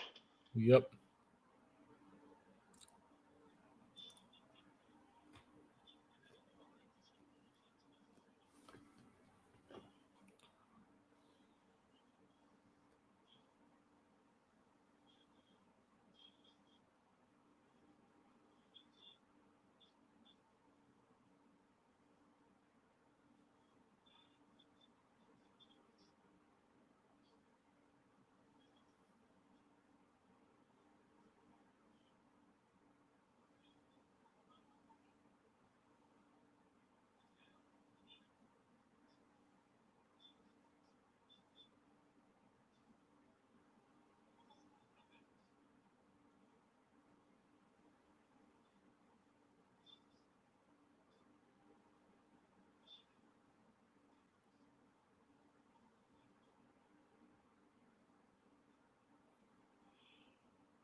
Yeah, I can't wait to see that fight.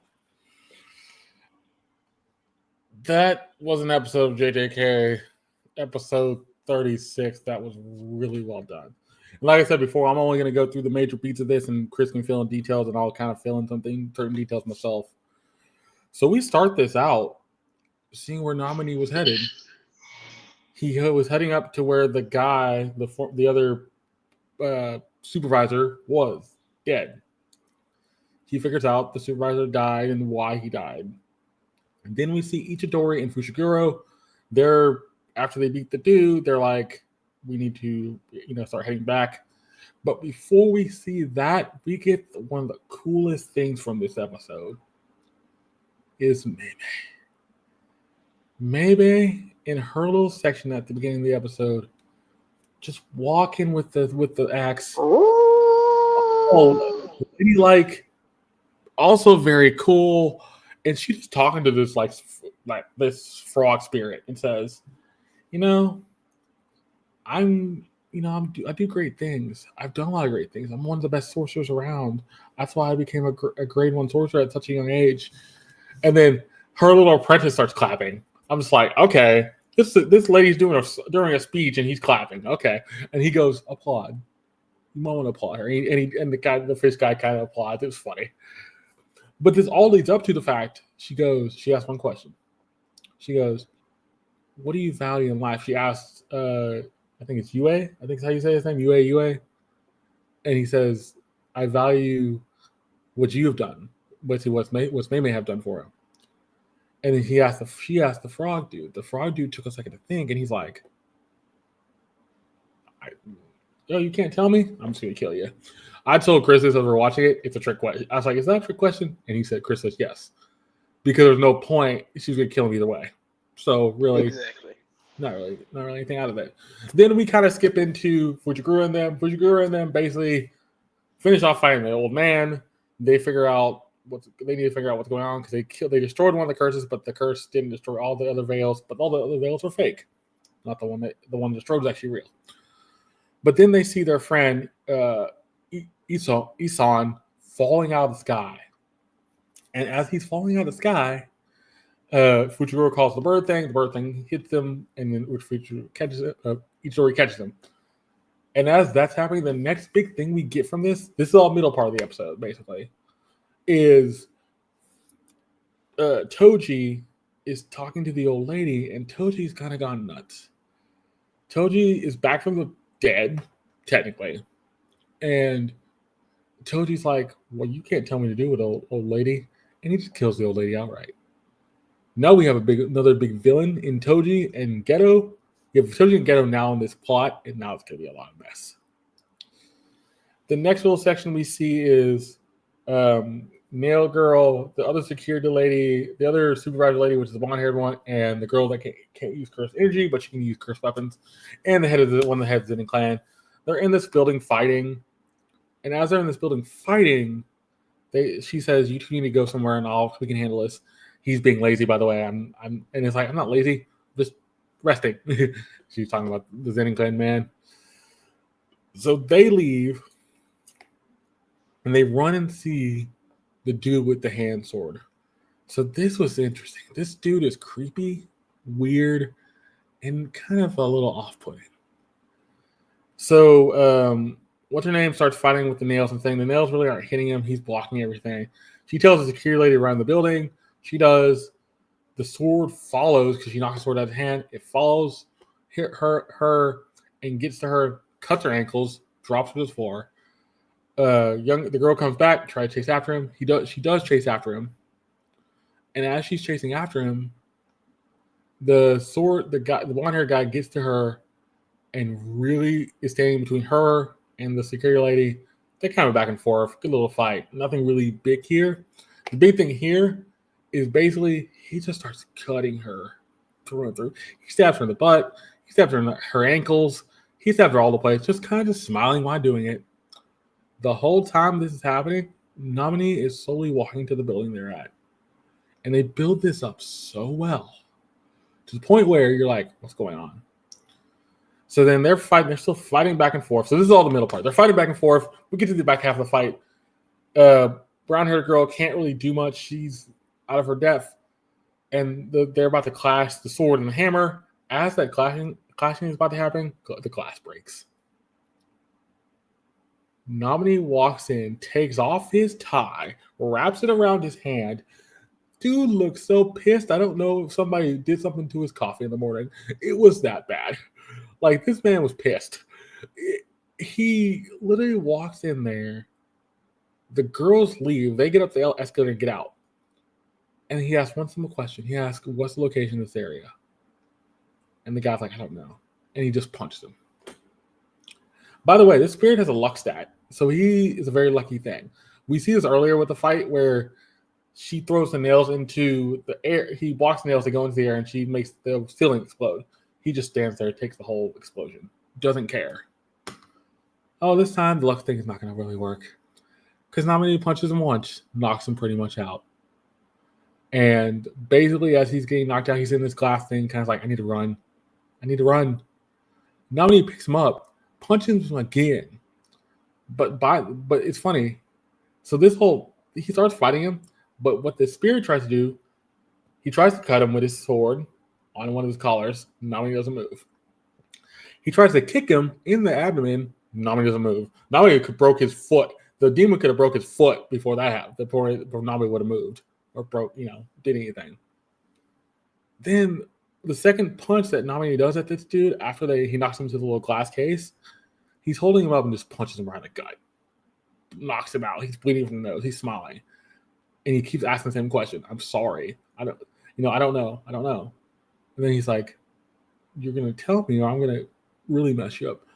Last point. So the dude tries to run. He grabs him by the hair, holds him by the hair, does one more punch, one more good punch, flies him out the building, knocks him out the building completely, and he's bloody, he's bleeding. Nominee goes checks on the girls. He tells the girls, hey, y'all stay here. I need to go find out what's going on with Ghetto. They kind of figure out things Ghetto and everything. As this happening, the last thing we see is he tells the brown-haired girl, you cannot come with me because you need to be a required level to be in this fight. So we're about to get to high-level fights. We're about to get grade 1 sorcerer level fights. Then the last back of this episode is Maymay is walking back down the train tracks. She sees Ghetto. She figures out Ghetto's fake. She also figures out how can Ghetto do spirit manipulation. So he makes this smallpox spirit appear. Smallpox spirit does domain expansion, puts her in her coffin, puts a rock on top of the coffin, about to kill her. She's like, nope, you ain't going to do that. All right, going to cut this, make sure I can get out of this, and we're going to have a fight. I can't wait for that fight. And the last thing we see, Ichiro is running to find Nominee and the rest of the other teams, the other team that's near the trade station. And he runs into the spirit that can do blood manipulation. And he says, Yuchi Ichidori. And he's about to put up a blood thing and starts throwing at him. And that's how the episode ends. Ladies and gentlemen, we're about to get some fights. We're about to get some bomb fights. And some fights I'm looking forward to. Chris, what do you think of this episode? And what was the lasting image of this episode for you? And You said what was the last what? What was the lasting image? What was the lasting thing of this episode? What was the best? What was the thing that really stuck in your mind from this episode? Give me 2 things. 2 things. Of course, Maymay. Oh yeah, Maymay. Yeah, that's an easy one. Can't forget that. Not gonna forget that. Don't want to forget that. Second thing is probably the fact that what Nanami said to an old girl. Yeah. So here on out, my leveling up. Just like you said, he actually told her. So is that meaning then she's completely done fighting? We won't. I don't think that she's done fighting, but I think that she'll like take on a different role, like probably defense or something like that. Okay. Because it's interesting that he told her that, and I'm like, there's only a few that are at that level. You, Maymay, Panda, maybe, and even the guy in the coat, and then Fuchiguru and the other dude are trying to leave, and then Itadori is just trying to get to them. So it's like there's only a few people who can fight that way. Correct. That's going to be interesting how they're going to do that. Um, yeah, I have to agree. May May, that's something you don't forget because the way they animated all that, the way the conversation's happening, the way she's doing her thing looks amazing. And then, yeah, basically when Nanami told her, you're going to have to be required at my level to fight the rest of the way. Oh, to But, the true feminine features. yeah, that's what they did. They did with the classical music behind her and all that. They basically knew what they were doing with that. That's amazing. That was really good. I will ask you this though: do you think we see which fight do you think we see first? Do you think they start with the blood fight between Ichidori and the Blood Spirit, or do you think they start off with Mei Mei first? Next episode, because I think we're getting both of those fights simultaneously. But do you think they show off Mei Mei's fight because Mei Mei's fight's gonna be quicker, and the Ichidori fight's gonna be a little bit harder? I think it'll be like the flip of a coin, man. Because honestly, they might start off with introducing old boy to his dad, because they are right there. Yeah, they are right there. That's fair. Hmm. Because she does say there's sorcerers down below that you can go kill. Your grandmother Yep. does. So yeah, you could do that. You can start that whole plot fight too. Um, man, there's gonna be a lot of. I don't know how you're gonna give us a fight every episode at this point. Like, we're only 8 episodes in. I mean, 8 episodes in. Still have a whole 24 to go. We still have, no, we're still have 10 to go because Yeah. Wait. it's 17 total. Oh, that's right. That's right. That's right. So we're going through December, but I don't know how you're gonna keep this up through December. that's the problem. Like, how you gonna keep this action? Like, this is gonna be insane. Like, I don't know what they're gonna try to do for December. But then the last thing I want to kind of get at is, do you like where the story is headed? Because it's a slow burn of a story. It's not much of a story there, but there is a story there. It's a slow burn, and the story there is a unique story on its own, but and it is taking them a little long to push it out. But I mean, come on, I'm not going to complain. I'm getting action and story in every episode. Yeah, same. I'm not going to complain either. It's an interesting thing because it is a slow burn. It's like it's not super slow, but it's a slow burn than normal. But it's like you're giving us this fight every scene, every episode. So cool. So Um, unlike some studios, they Mappa was still putting out money and episodes throughout COVID. So this is the fruits of their labor right here. correct. And I'm gonna ask you, we're about 7 episodes in. Let me double check that, but I think that is correct because I remember correctly they split up season 2 a little bit. They did. Yeah, premature. Yes. So from the end, so from 30 till now, we're 7 episodes in. We're because 30 is like the jumping off point technically at that point because premature is like the last of that first part of the season 2. What would you give this season so far? If JJK, if I was rating this season, including the hidden inventory seasons, it's definitely a 9.8. Ooh, okay.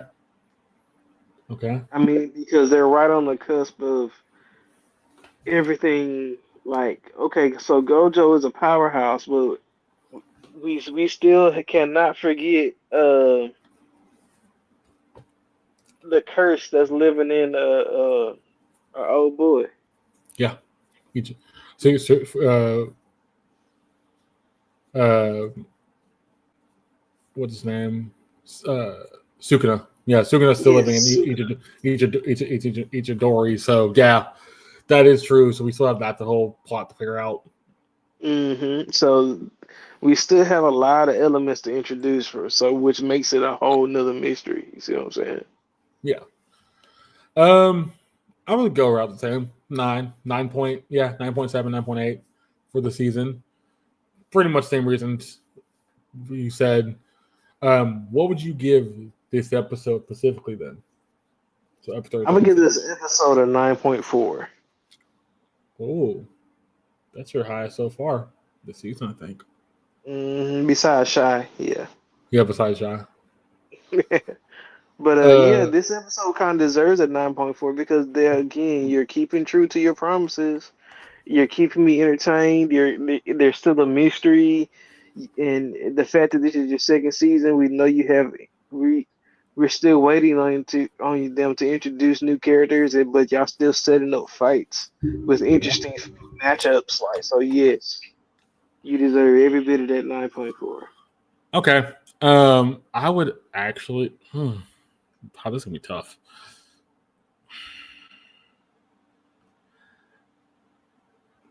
I'm gonna have to go for the season. I said 9.8. Where you was for the episode. I'm gonna have to give this a 10. All right. And the reason why I think this episode did two things, a couple things, twofold. One, you gave us a reason for Nami being off by himself. You also gave us a reason why. You gave us a reason enough why Toji's back. They did say Toji's body is different, but the soul is different, but the body is the same. Kind of like what they did with Ghetto. They do mention that because the old lady mentioned it. But also the other thing you did, you gave us two really good fights. You gave us character development for two characters that are very different. In Nanami, who's very businesslike, and in Mei, who's very feminine, but also the way she does her thing is just like so classy and well written, but also her she carries herself is so interesting. Like she can carry herself so proper, but also she can become a little crazy herself. And she did that right at the end of that little speech with the frog dude. She's kind of like, I can also play that way too. So don't think I'm not nothing. That was perfect. And then they're making Ichiro feel like a more of his own character. He doesn't rely on the team that much. They trust him more. And then I'm looking forward to the fight with him and the Blood Dude. Him and the Blood Dude, that fight's gonna be fun. How it shakes out, we don't know. But yeah, this episode was fun.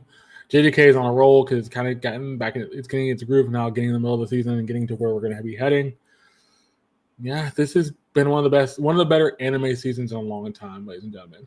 Just from the charts we looked at, just from talking about Shy and a couple other things, just talking about JJK, just talking about Death Play. There's so much out there right now. If you get a chance, just look through Crunchyroll, look through Netflix, find one you like, and just watch it. It's worth it. But that was Anime Dojo episode 26. We'll be back next Tuesday for episode 27, where we go through Death Play episode 15 and JJK episode 37. Those are probably two really high-end episodes because we're going to get a lot more story. Death Play, we're definitely getting a lot more story because that's going to lead to some new things, some new plot points. And then JJK, we're going to get fights that are going to be unreal. Fight between Ichidori and the Blood Dude. Fight between Mei and that demon and that spirit that might lead her to fight Ghetto herself if we get to that point. So I do thank you for watching. Hope you enjoy and hope to hear from next time. See you. Later, guys.